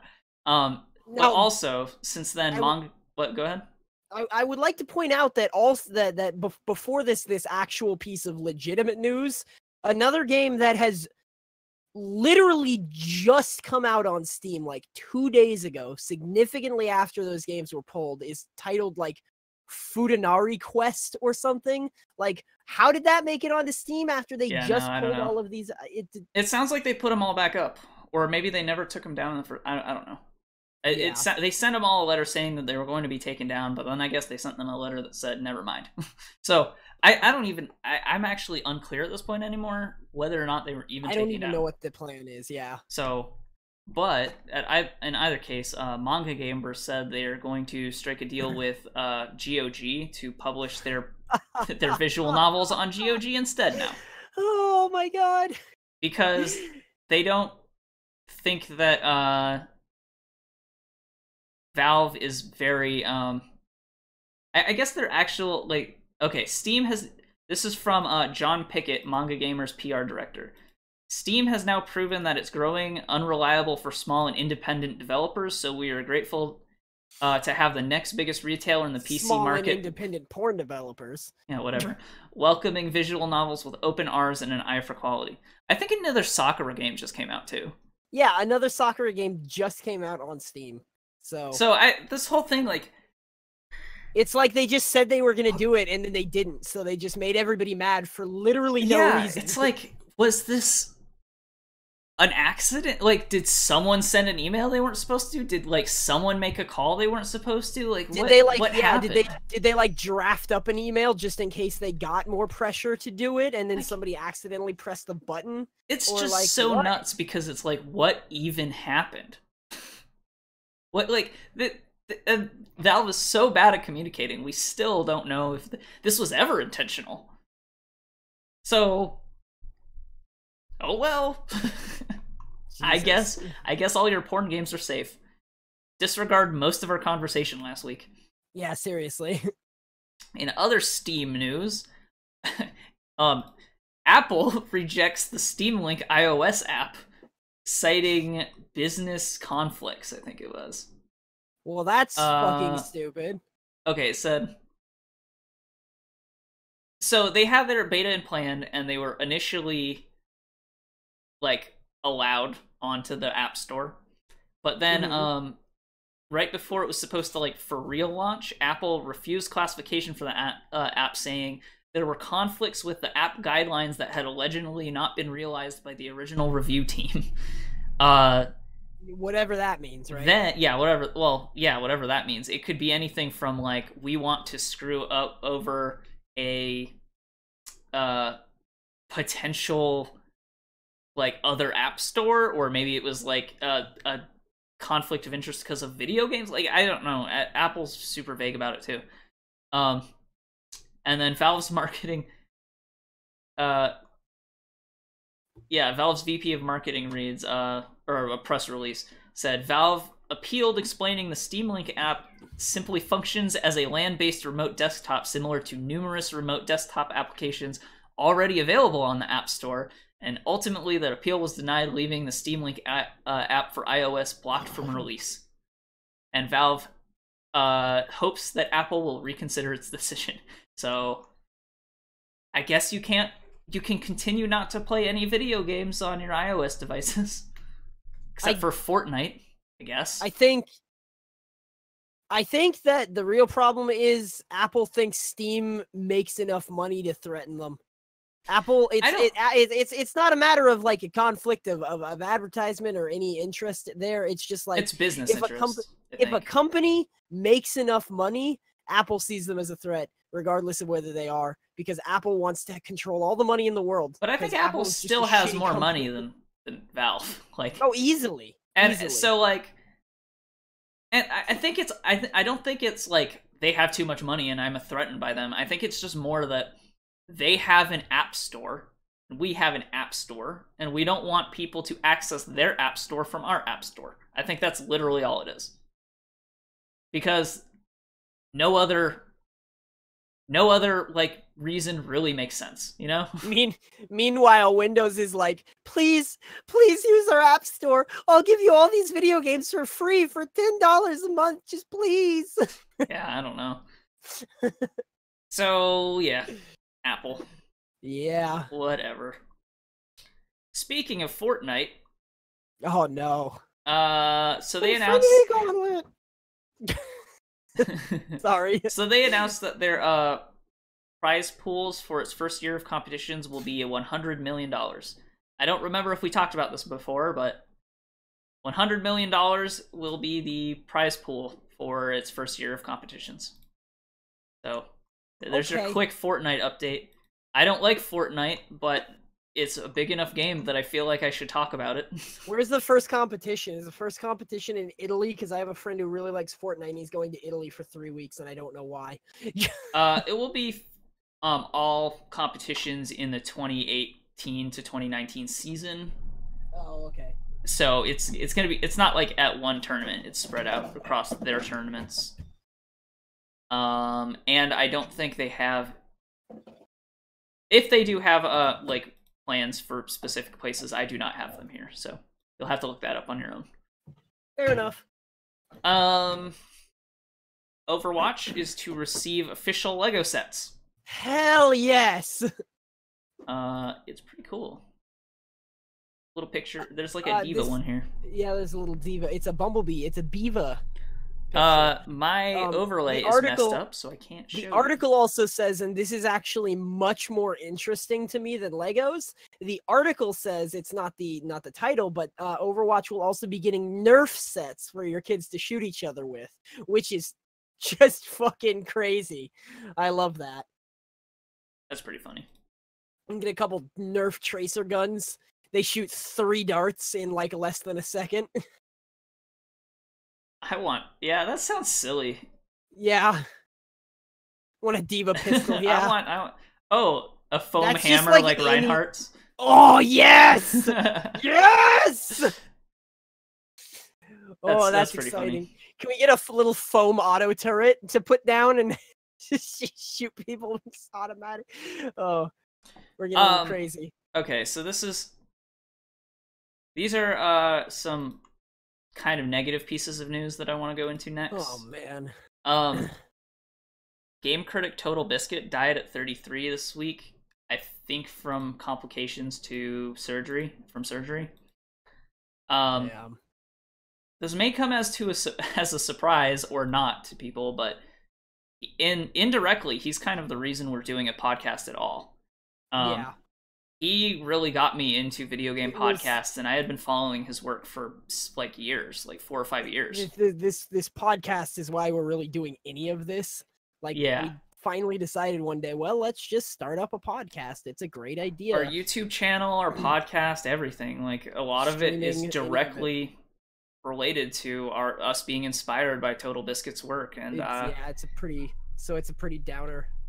and he's Downer just kind of he's bit just a for us. monumental critic that I will miss. I will miss his opinion. Like He there are is- plenty he's- of things I disagreed with him on, but like He was yeah, so uncompromising in his opinions. Like in a not good way. uncompromising in a bad way, uncompromising in a good way. It's not like a new game released and he was just like everybody else where he goes, "Oh, this new game is so good," you know.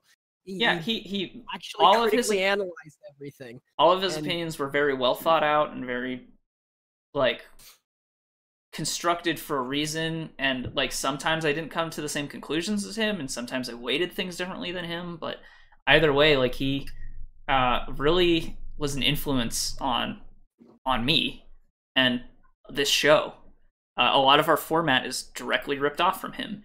Yeah. And the reason why I have no problems with just admitting that I totally ripped off his program is because I've heard him say that he totally ripped off his podcast structure from Giant Bomb. So it's like, I don't know, like this. I'm really sad that I won't have an opportunity to meet him either, because he is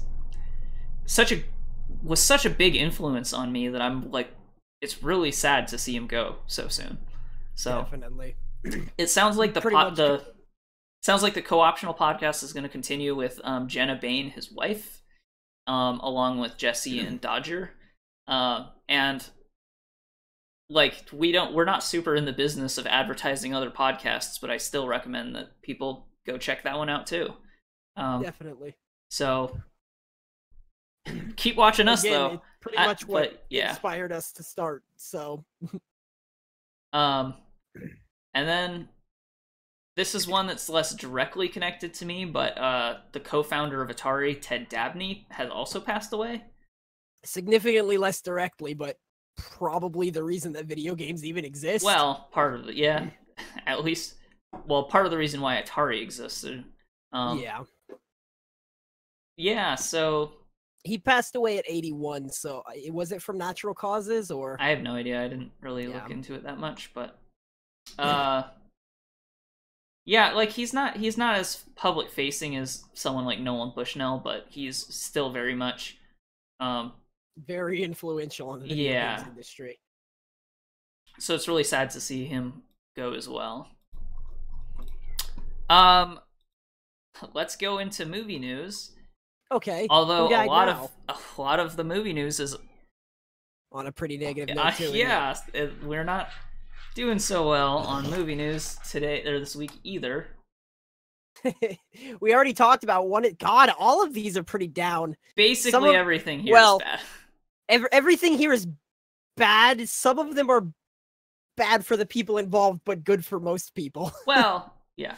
It's debatable. Some of them. Yeah. Anyway, the first piece of news, we've touched on this a little bit earlier, but Solo had made 83 million domestic, and its worldwide gross is 150 million. So that's really bad considering their budget is estimated to be between 250 million and 300 million. Yeah. And this movie is almost as bad of a bomb as the John Carpenter's what's it called? John Carter. That's right. I was gonna say, what fucking John Carpenter movies have you been watching? Yeah, John Carpenter, John Carter, all the names, man. But John Carter, which also like it almost did as bad as that one, which is really bad. So I like to go back to the Atari founder died of esophageal cancer. Ted Dabney. Oh, great! So cancer's taking everyone we love. Yeah, right. And yeah, if it wasn't clear, Total Biscuit died of surgery complications, but it was because he had cancer. So yeah, he's been battling cancer for a while. So moving on, Movie Pass could be gone in just 2 months because a report out of CNN suggests that they only have enough money to continue operating for about 2 months. Right. So everybody who has on that that is projected. It does kind of depend on how many people buy Movie Pass now, but with this news going out, people are probably not going to buy it. Well, the thing is, it wouldn't necessarily help them if more people subscribed, depending on how they use their Movie Pass. Because it's $10 a month for the subscription, but movies in a lot of places cost $10. Yeah, so even if you see one a month, you are still like, if you see 2 a month, they're already in the hole. Like, yeah, it feels like they just didn't like. It feels like what they banked on, and this is I only recently heard about Movie Pass, and I think I now know the reason I heard about it so recently and so often recently was because they recently reduced their price to $10 a month to get more subscribers. Well, but I feel like what they were banking on the whole time was people subscribing and then not seeing a movie, like just paying for nothing. I think that what actually was going on with them is they were planning on operating at a deficit for a while. What they wanted to do is change people's movie habits and get more, like a big enough base of people subscribing in the first place that they could raise their prices and then become more competitive. But I think that what ultimately happened was they were burning through too much cash too fast. Right. And they just didn't have enough money to continue operating. So it's any theater for any movie. So they not pay any the theater. It's not any theater. It is a specific list of theaters. Their logo straight up says any theater. Well, that's definitely wrong. I don't know if what their logo says, but I know for a fact that the main theater chain I go to does not take it. So I see. So essentially, or it doesn't work. You have to like go onto their website and find a list of theaters. AMC is a big one. They pay the theater instead of you, right? Yeah. Like just flat cost. I don't know exactly how it works, but basically you get a credit card and you just pay with their Movie Pass credit card as if you were paying with your own credit card. But God, that's weird. Yeah, I don't know. It sounded like maybe one of their hopes to get money was to sell data from subscribers. But after the Facebook controversy about data, they really backpedaled on some of their talk about that, which makes sense. Yeah, for sure. Yeah, I don't know. Like I don't know. I guess it doesn't hurt if suddenly it stops operating because the people who had Movie Pass, it's a monthly subscription, so they'll just stop being charged for it, I guess. Yeah, they'll just stop being charged for it, and so it doesn't really it doesn't really hurt the people who have Movie Pass, other than you don't get to use Movie Pass anymore. Yeah, like it costs a little more for movies, I guess. Yeah, I would have had to go to AMC to use Movie Pass, as opposed to Harkins, and Harkins is all the like better theaters in the area. Right. So, plus it's like the tickets at Harkins cost a bit more, but the concessions are pretty cheap. Whereas AMC is like the reverse, where the tickets are cheaper, but the concessions cost a lot. Right. And since we always get concessions, it sort of equals out to be the same anyway. Yeah. So there's really no reason for us to do that.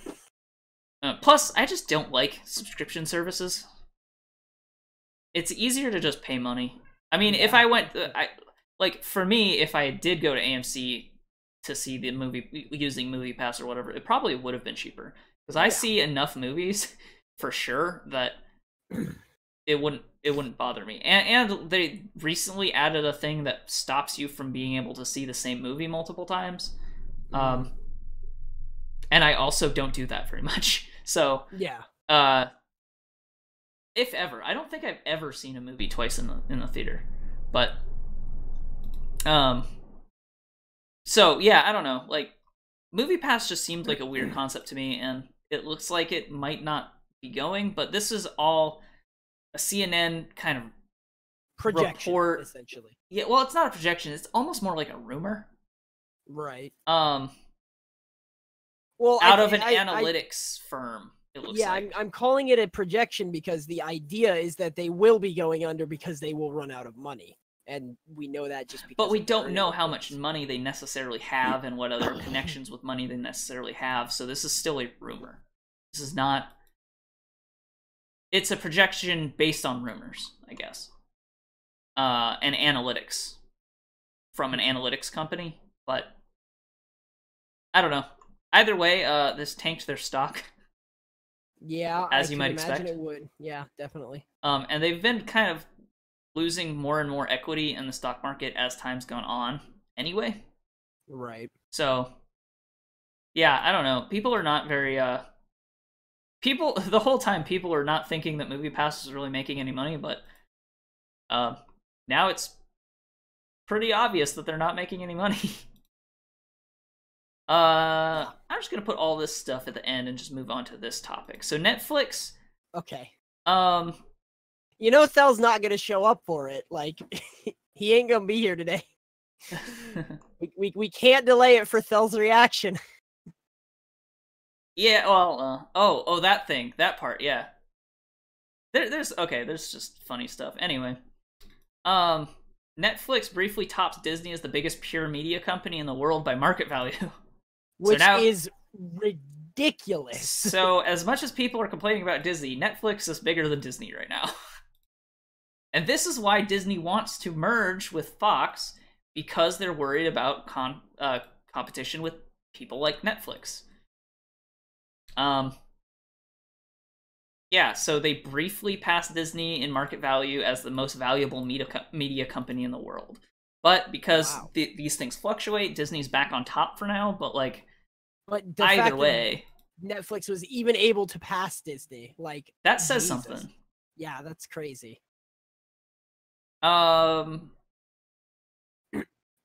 So, and talking about that, Comcast is now confirming their plan that they are going to counter Disney with a richer all-cash offer for Fox. Basically, all the stuff that Disney's talking about buying stuff from Cox now, or Fox. I said Cox. Cox is my ISP. That's why I said that. But I was gonna say Fox, Cox. You know, they're both on the mind sometimes. So yeah, Comcast is now talking about buying all the stuff Disney was talking about buying from Fox for slightly more money, which is also kind of crazy. Disney was talking about. Why are they competing over Fox specifically? Well, not Fox, but all of Fox's all of the same stuff that they were talking about buying in terms of their movie studio, their backlog of intellectual property, their all of that stuff. Disney wants it because they want to do a streaming service, and Comcast wants it because essentially the same reason. They already have something called Xfinity, but they want to double down and probably set it up through cable. Who even knows? Because Comcast is a cable company, right? Kind of first and foremost, whereas at least Disney is still a media company. Yeah. So it's really a transfer of intellectual property rather than giving a bunch of intellectual property to a internet service provider, which seems like a worse idea. Yeah. Especially if that ISP happens to be Comcast. Right. Because Comcast in particular sucks ass. And it's not even available everywhere. Comcast isn't even available in the state that I'm in. Luckily. Whereas Disney being a media company, Disney is available everywhere, technically. Exactly. Yeah. So right now it seems like what people are kind of sitting on is the AT&T Time Warner merger, which is still kind of up in the air because the Trump administration was talking about blocking it, which generally people hope that they do because that seems anti-competitive to let them merge. But at the same time, often people will expect Republicans to be a little bit more forgiving about that sort of thing, but at the same time, our Republicans are also supposed to be known for being more about anti and like competition things. So it's like really complicated about where people are at in terms of feelings on this merger. People sort of expect the Trump administration to go through with it, except the Trump administration has been more negative on it than anyone was expecting. Almost more negative on it than like the Obama administration was, which is really like out of nowhere for people. So this whole thing is still up in the air. People are waiting to see what happens with the Time Warner AT&T merge before they go through with this plan. So I really hope that X-Men isn't eventually owned by Comcast. Yeah, I really hope so too. But we'll see where this goes. Yeah. Another thing about Star Wars, I probably should have said this earlier, but I overlooked it. James Mangold is going to write and direct the next Boba Fett movie. Oh, okay. Nifty. That is the person who was the writer and director for Logan and The Wolverine. Oh, okay. That's actually really nifty. Yeah.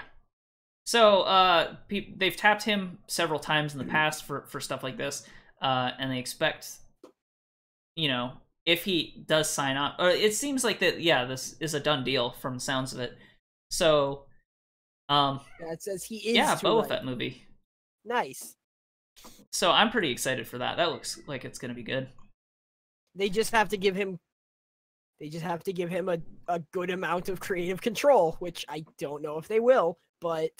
Well, it seems like, at least with his ability to work with Fox, it seems like he's able to work under those conditions.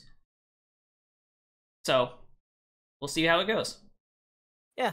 So here's a thing that's gonna make everyone cringe. Oh boy.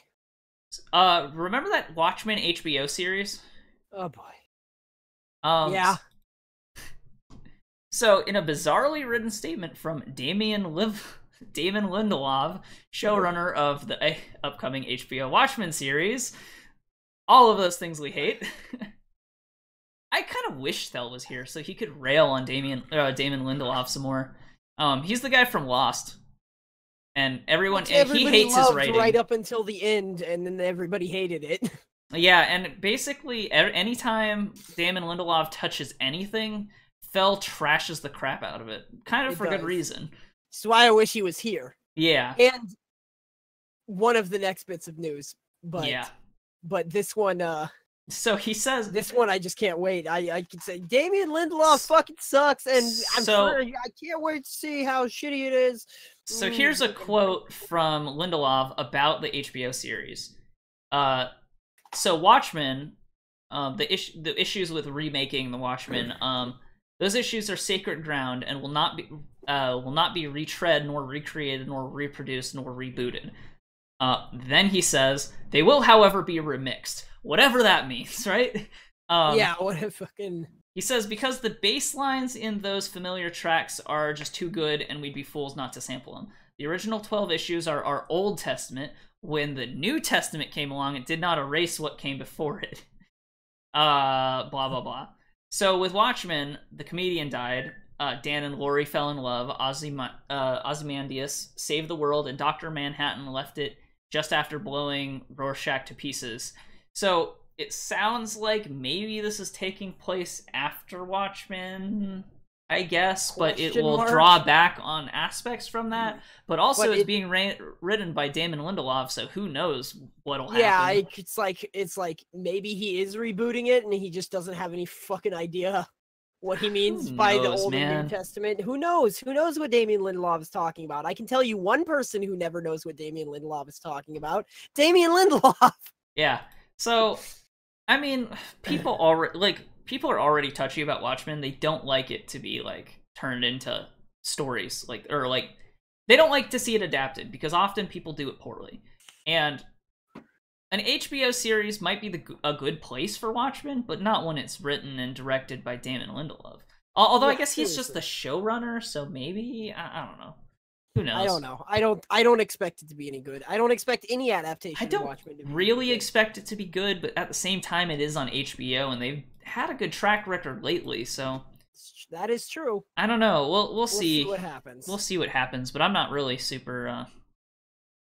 I don't know. It could be a prequel, which would also kind of be awful. But I don't think I doubt it would be a prequel because that makes even less sense. The way that he was talking about it, they would talk about the implications of what happened with the comedian dying and Rorschach dying and stuff. Yeah. Spoilers, by the way. But spoilers for a comic book that came out like 45 years ago. Yeah, and had a movie adaptation that came out like 5 years ago. Anyway. Now, one of the linchpins of Watchmen is here that I have to question is, will it follow the movie or will it follow the comic book? Because the movie was not a perfect adaptation. Is there a giant squid monster that existed, or was it just nukes? I don't know. Every other garbage. Well, the nukes were still in the comic book, kind of, but yeah, sort of. But that wasn't the. They spun it a little bit differently at the end, for sure. Yeah. So we're gonna talk about, this is kind of a negative sort of couple of stories, but so a while ago, Morgan Freeman was alleged to have had sexual harassment stuff going on. It says he was accused of sexual harassment and inappropriate comments by 8 different women. According to investigation from CNN. But it sounds like there's been up to 16 of them or more. I'm not entirely sure about the exact number, but it seems to be a lot. He said, here's a statement from him. I did not create unsafe work environments. I did not assault women. I did not offer employment or advancement in exchange for sex. Any suggestion that I did so is completely false. And then he says, anyone who knows me or has worked with me knows I am not someone who would intentionally offend or knowingly make anyone feel uneasy. I apologize to anyone who felt uncomfortable or disrespected. That was never my intent. I am devastated that 80 years of my life is at risk of being undermined in the blink of an eye by Thursday's media reports. All victims of assault and harassment deserve to be heard. And we need to listen to them, but it is not right to equate horrific incidents of sexual assault with misplaced compliments or humor. I admit that I am someone who feels the need to try to make women and men feel appreciated and at ease around me. As part of that, I would often try to joke and compliment women, or joke with and compliment women, in what I thought was a lighthearted and humorous way. Clearly, I was not always coming across that way Clearly, I was not always coming across the way I intended, and that is why I apologize Thursday and will continue to apologize to anyone I may have upset, however unintentionally. But I also want to be clear, I did not create unsafe work environments, I did not assault women, I did not offer employment or advancement in exchange for sex. Any suggestion that I did so is completely false. So, yeah, the reason why this is coming up again, I guess, is because this is his first basically sighting since all of this stuff started coming up when he was headed to the set of The Poison Rose. But yeah, I don't know, like, this one is a lot less clear cut, it feels like, because it's really hard to like even when these the allegations about Bill Cosby and stuff came out, people were like, oh, I really like Bill Cosby, but you could like kind of see it. But with Morgan Freeman, it feels really difficult not to believe. I don't want to say that anybody is lying about him, because that wouldn't, first off, like even like he said, that wouldn't be appropriate to even say. And with Bill Cosby, like, the allegations were different. The allegations against Bill Cosby was literally that he was taking people to his room, drugging them, and, you know, basically sexually assaulting them. And this was, honestly, this was not something super uncommon just in the 70s, just in general. Not to say it's forgivable. Yeah, not to say it's forgivable or right, but yeah, it's believable is what. Right. And probably common at the time. The thing with Morgan Freeman, it's like a lot of it is comments about you know, potential sexual harassment, which has always been kind of a murkier area, because a lot of times, yeah, a joke can just really be inappropriate and not right, and comments can make people feel uneasy. women and men. Like, it's not Yeah. it like, depending on the context of the situation, you could really make someone feel that way. I think that, like, with the whole Me Too movement, though, maybe people are, in some situations wanting to be a part of it, so they might be going forward with something that might not be on the same level as some other things. But I'm not necessarily saying that's the case here, but I'm just saying it's like, it seems murkier in this situation than It's it did in in Bill this Cosby particular or situation. Weinstein. It seemed, I don't know if he said she said is quite the right I terminology for kind of this. think it is, yeah. Like, But it's like here's why I think it feels a little different than past allegations against other actors, is because he, like, I think a lot of the other actors just straight up like went to court and fought it, and he's just he's here coming out like, look, okay, yeah, I made some comments that, like, after somebody's like said these things, like, maybe they were inappropriate. Didn't intend for that, and I'm sorry. well, I Whereas think somebody what's like different Harvey Weinstein I actually think raped people. I think what's different for me is that he has been very uncompromising and unwavering in his statements. Statements have Yeah, always denied it. He's never really given any room other than maybe people misinterpreted me, right? yeah, Whereas when other people get caught with stuff like this, a lot of times they're like, okay, yeah, maybe stuff like this happened. And with Morgan Freeman, it doesn't seem like it's been this open secret the same way yeah. as with some of the other people. So I really don't know how to equate these two. Like he isn't necessarily, he isn't saying things like, well, this kind of thing happened in the 70s. He's saying things like, wow, I didn't realize that this was offending people, and I'm very sorry. That Right. it's just a kind of a different response from him. Yeah. Um Um, but that being said, he could be guilty as hell. I don't know. yeah, Like, maybe yeah, he was just being a fucking asshole and making sexual harassing people all over the place. Like, I don't know. yeah, It just seems the who pattern knows? seems different is all I'm saying. Yeah. Um It's hard to say at this point, especially with like not being in the and situation, or yeah, really in the know of Hollywood. and in our I climate mean, like, where inside in the know of Hollywood. and in the climate right now where it feels like everyone is accusing everyone of everything right now, it's really it's getting harder and harder to know which Not to ones say are that serious. I not don't to know. say that a lot of them aren't true. Maybe, yeah, the thing is, It's maybe all hard of to them are know. true, but who knows? Who knows? Yeah. Um when it's like a big groundswell of everyone like grieving or airing their grievances, right? Things that might not have been an issue suddenly start coming up. That's kind of how a lot of Right. times things like this The go. people may not have considered an issue until the other issues came up. Right. Until other people started saying the same thing. It's kind of, Right. I'm not saying any of this is witch hunting, but it seems like kind of the same fever around like Salem witch trials. Suddenly this person's a witch, suddenly this person's a witch, and then all they're seeing anywhere is witches, right? Right. Right. Um in other news, but very much related, And also very much confirmed. Harvey Weinstein is now being charged with rape in New York City, and he says he will plead not guilty, but he has been released on a $1 million bail bond and is wearing a electronic tag. And so he is very much arrested, processed, and charged with rape, criminal sex act, sex abuse, and sexual misconduct for incidents involving two separate women. Okay. I'd like to say I believe totally in innocent until proven guilty. If he is not proven guilty in a court of law,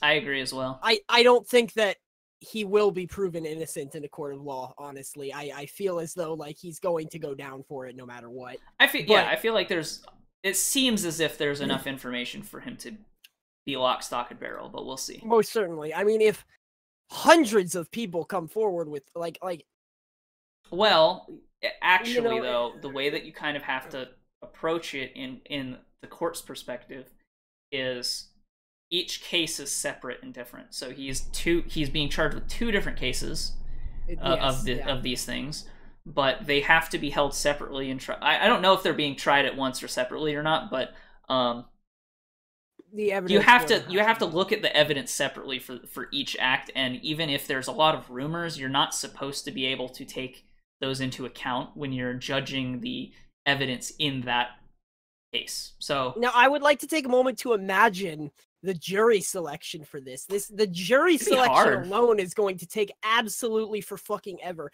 Now, for anybody who has never served jury duty, the way that it works in the United States is each lawyer gets to dismiss people, and then the judge also gets to dismiss people. And I believe the lawyers take turns dismissing jurors. Right. Until they have a set of 12 that they are able to. It's 12, right? I think it varies. Yeah. Until they have a set of people that both lawyers and the judge agree upon. Now, I feel like this is so divisive that it will take absolutely forever to select. One of the things that people do when they're selecting jurors is they have to find people who don't have too much knowledge about the case or preconceived notions about the case. So basically, if anybody has been watching the news or following the story at all, they're almost automatically going to be kicked out. And even then, it doesn't necessarily have to be preconceived notions about the case specifically. For example, it could just be about rape charges. Rape charges. Or like, for example, if you are trying to serve on a juror for a case of theft from a store, they will pretty much automatically dismiss anybody who works at a store. Right. Works in retail. If you work in retail, you can't serve on a theft jury. Like it. Yeah, they do a lot of stuff like that. It's already difficult to select a jury for minor cases. This is such a major and newsworthy case that it's going to be impossible. It's going to be really difficult. It's going to take a while. That's going to take a while. Yeah. But I mean, this happens with all of these major cases, like the Trayvon Martin case, the Michael Jackson stuff, the who's that other one? Bill Cosby, like all of these. All of these are hard. Yeah, anytime a celebrity's in a court like that, it would be like... Oh, I was thinking of O.J. Simpson. That was the other one I was thinking of. Yeah. So, yeah, I don't know. But yeah, I mean, I'm that justice. I'm glad he's getting charges for it, because like, and that's why I think it's going to be so difficult to select a jury, because pretty much everybody knows that he's guilty. Yeah, or thinks he is. Yeah, it either knows or thinks. Like it's pretty much all it's going to come down to is like going through the judicial system, which I firmly think is necessary in even a case like this, where basically everybody's known it's been happening for years and years. I just think that I wonder how good the evidence will be, because rape is actually a pretty major capital crime. Very difficult, especially a rape case that happened like if it happened too long ago and you don't have like police reports and stuff, then a lot of it might just be circumstantial and testimony based. And the problem with those is they're not measurable. They're not like empirical.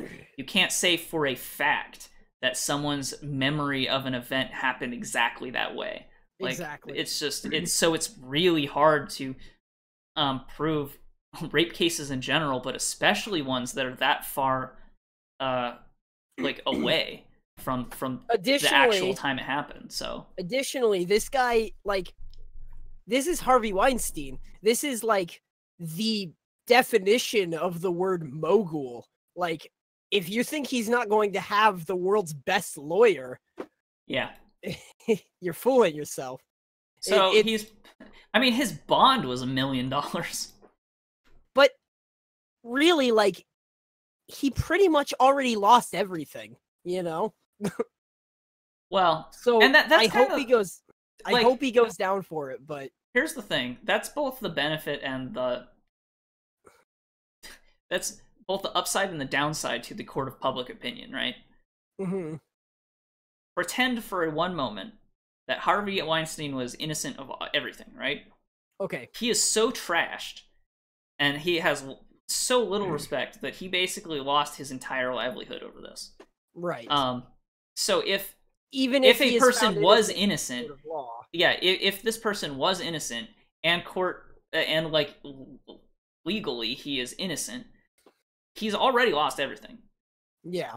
So the benefit is like that. Like the upside is it punishes people who get off of charges like this, but it also punishes people who may be innocent. So that's kind of like the we're not saying particularly that Harvey Weinstein is innocent. I don't really convinced that any of the three of us believe that he's innocent, even in a slight respect. But yeah, like in a case where somebody is innocent, they still go down for. And it happens in every situation like this, no matter what medium you're talking about. Like, artists and stuff have stuff like this happen all the time too. Like, I don't know. It's just like anybody who has any amount of notoriety or fame or popularity always suffers from the possibility of false accusations ruining them. So it's really hard in situations like this. That's kind of what Morgan Freeman was saying. Like, it would suck if 80 years of my career was ruined over allegations like this. Over just, allegations. And if they are, allegations, like not proven anything necessarily. Right. I'm not saying that even necessarily that Morgan Freeman is innocent, because I don't know. But if he was innocent, then he still has his reputation dragged through the mud. Yeah. And there's some protection in legal cases about libel and stuff, about saying something that is untrue. But, like, an accusation like this, once the damage is done, it's kind of done. Even if you prove that the person was being libelous, like it's over, you know? Yeah, no, like I'm not gonna state my opinion on Michael Jackson, for example, but this happened a long time ago. There are people who Michael Jackson is currently dead. There are people who believe that Michael Jackson is totally innocent, but Michael Jackson's reputation is ruined for the rest of forever. Yeah. And and he got nobody. I don't know if he was charged and he was acquitted, I believe. Yeah, he was charged and acquitted. So by legal standing, he is not. I think actually, I don't know if it was acquitted or if he was found innocent. That's what an acquittal is. The same thing. That's really the same thing. Okay, yeah. So he was found innocent of those charges, but no matter what, like legally he was found innocent of those charges, but no matter what, everybody remembers him as a child rapist. Some people remember him as both the king of pop and a child rapist, but as far as the court of law is concerned, he was innocent. Yeah. So and it may very well be true that he was innocent. We don't know. Yeah. But because of these accusations, people always think of him that way. So because it became a part of pop culture. Was kind of a weirdo anyway, but he was that. I think that's what led the most credence to it. He seemed like the kind of person who would seemed like kind of a fucking weirdo. Yeah. But either way, yeah. But yeah, like it's still like court found him innocent, public opinion found him guilty. Like that's what I'm saying here. Yeah. And this happened with the Trayvon Martin case. Like, that guy, legally, they said that he was legally allowed to shoot the person because, from his perspective, the guy who jumped at him and whatever, so he was acquitted of that. But his whole reputation and career and everything is ruined, and he has to, change his name and hide now. Yeah, exactly. And he's he wasn't even a celebrity. He was just a person who was just a guy was in a major media blitz. So, yeah, I don't know. That's why I hesitate for anyone to immediately think that... To think that, someone is guilty immediately based on someone else's accusation. You can't immediately believe other people's accusations, but you can take them seriously. It's important to take all accusations seriously, but don't immediately believe them because people lie all the time. So everybody has motives for all sorts of things. So just use some critical thinking, admit when you don't know something, and just take things slow. Right. And with that, I think we are done with the news. Thank goodness. Yeah. Because it was getting a little political. Those topics are always really heavy and political, and we try super hard to stay out of it, but it's really hard not to be in it. It's really hard to get away from it when that's what's going on in Hollywood right now. You know? Because we report on games and movies, and when we report on movies, Hollywood news is a very important topic to touch on. So well, and this Me Too movement thing is affecting everything. Like this is happening. Like Nolan Bushnell was who we just kind of talked about as being the other founder of Atari was not allowed to accept a award for influence, or an influence award or something, because of accusations that kind of came out in this whole Me Too movement, the same way a lot of this other stuff is happening. So it's like all of this stuff is kind of happening. We're don't want to report on it. We don't want it to happen, but we kind of have to. So right. Anyway, why don't we talk about what's coming up this week? So next week is E3.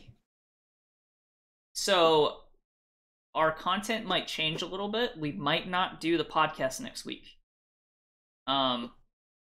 We might delay it and do like a E3 roundup at the end of the week. Possibly. We haven't hammered out all the details of what we're doing yet. But we believe we're gonna have content out regularly with the E3 stuff.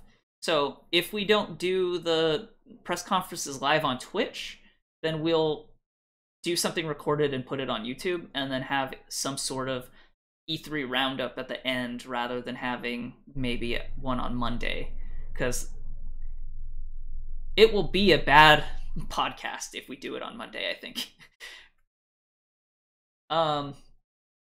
So we'll figure out what we're doing with that.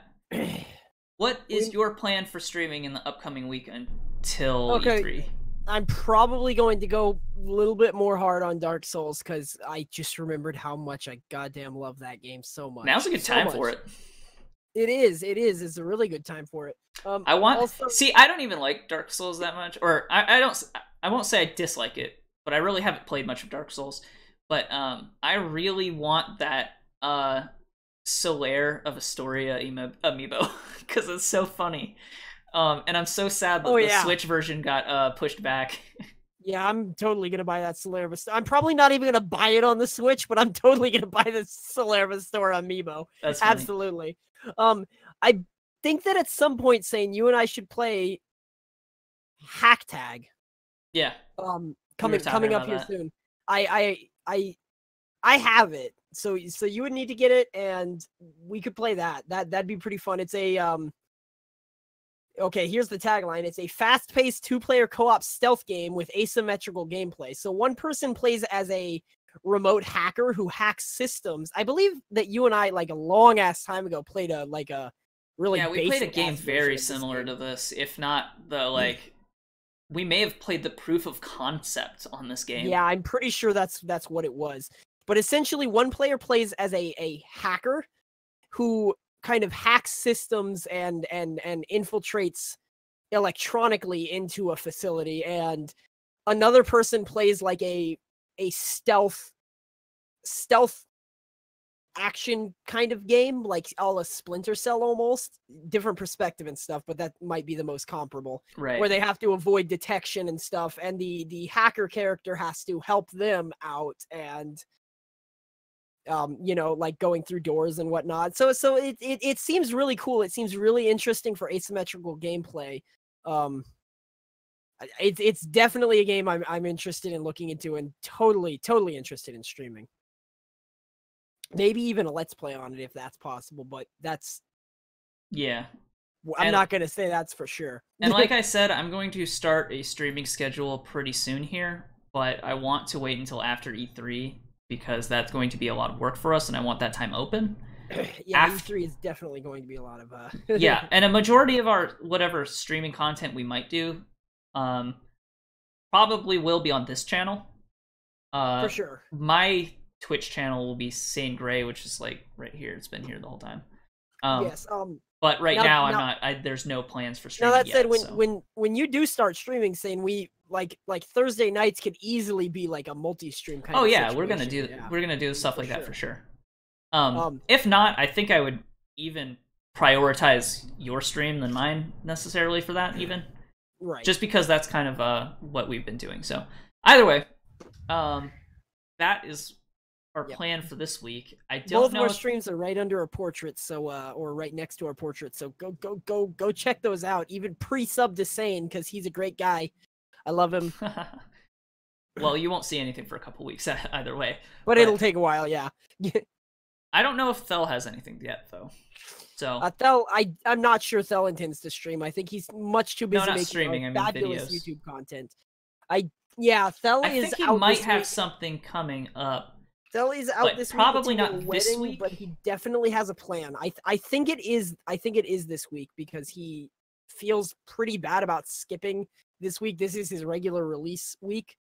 So I think he's going. I think he's going to release something next week. Yeah, probably next Monday or next Friday. I think we switched the day to Friday. Yeah. So maybe look out for a video on Friday. I don't actually know if it's coming because we didn't talk about this ahead of time. But if not for that, we have E3 stuff next week anyway. So definitely E3 stuff. All right. Look out for that. Smash coverage. Oh God, I'm so excited for Smash. I just bought Hyrule Warriors for $60, and I'm gonna buy Smash for $60 too. Yeah, seriously. And I'm like broke. I probably shouldn't be spending money on this, but I am. Anyway, so thanks for joining us. We will see you next week, and remember, as always, to stay beautiful.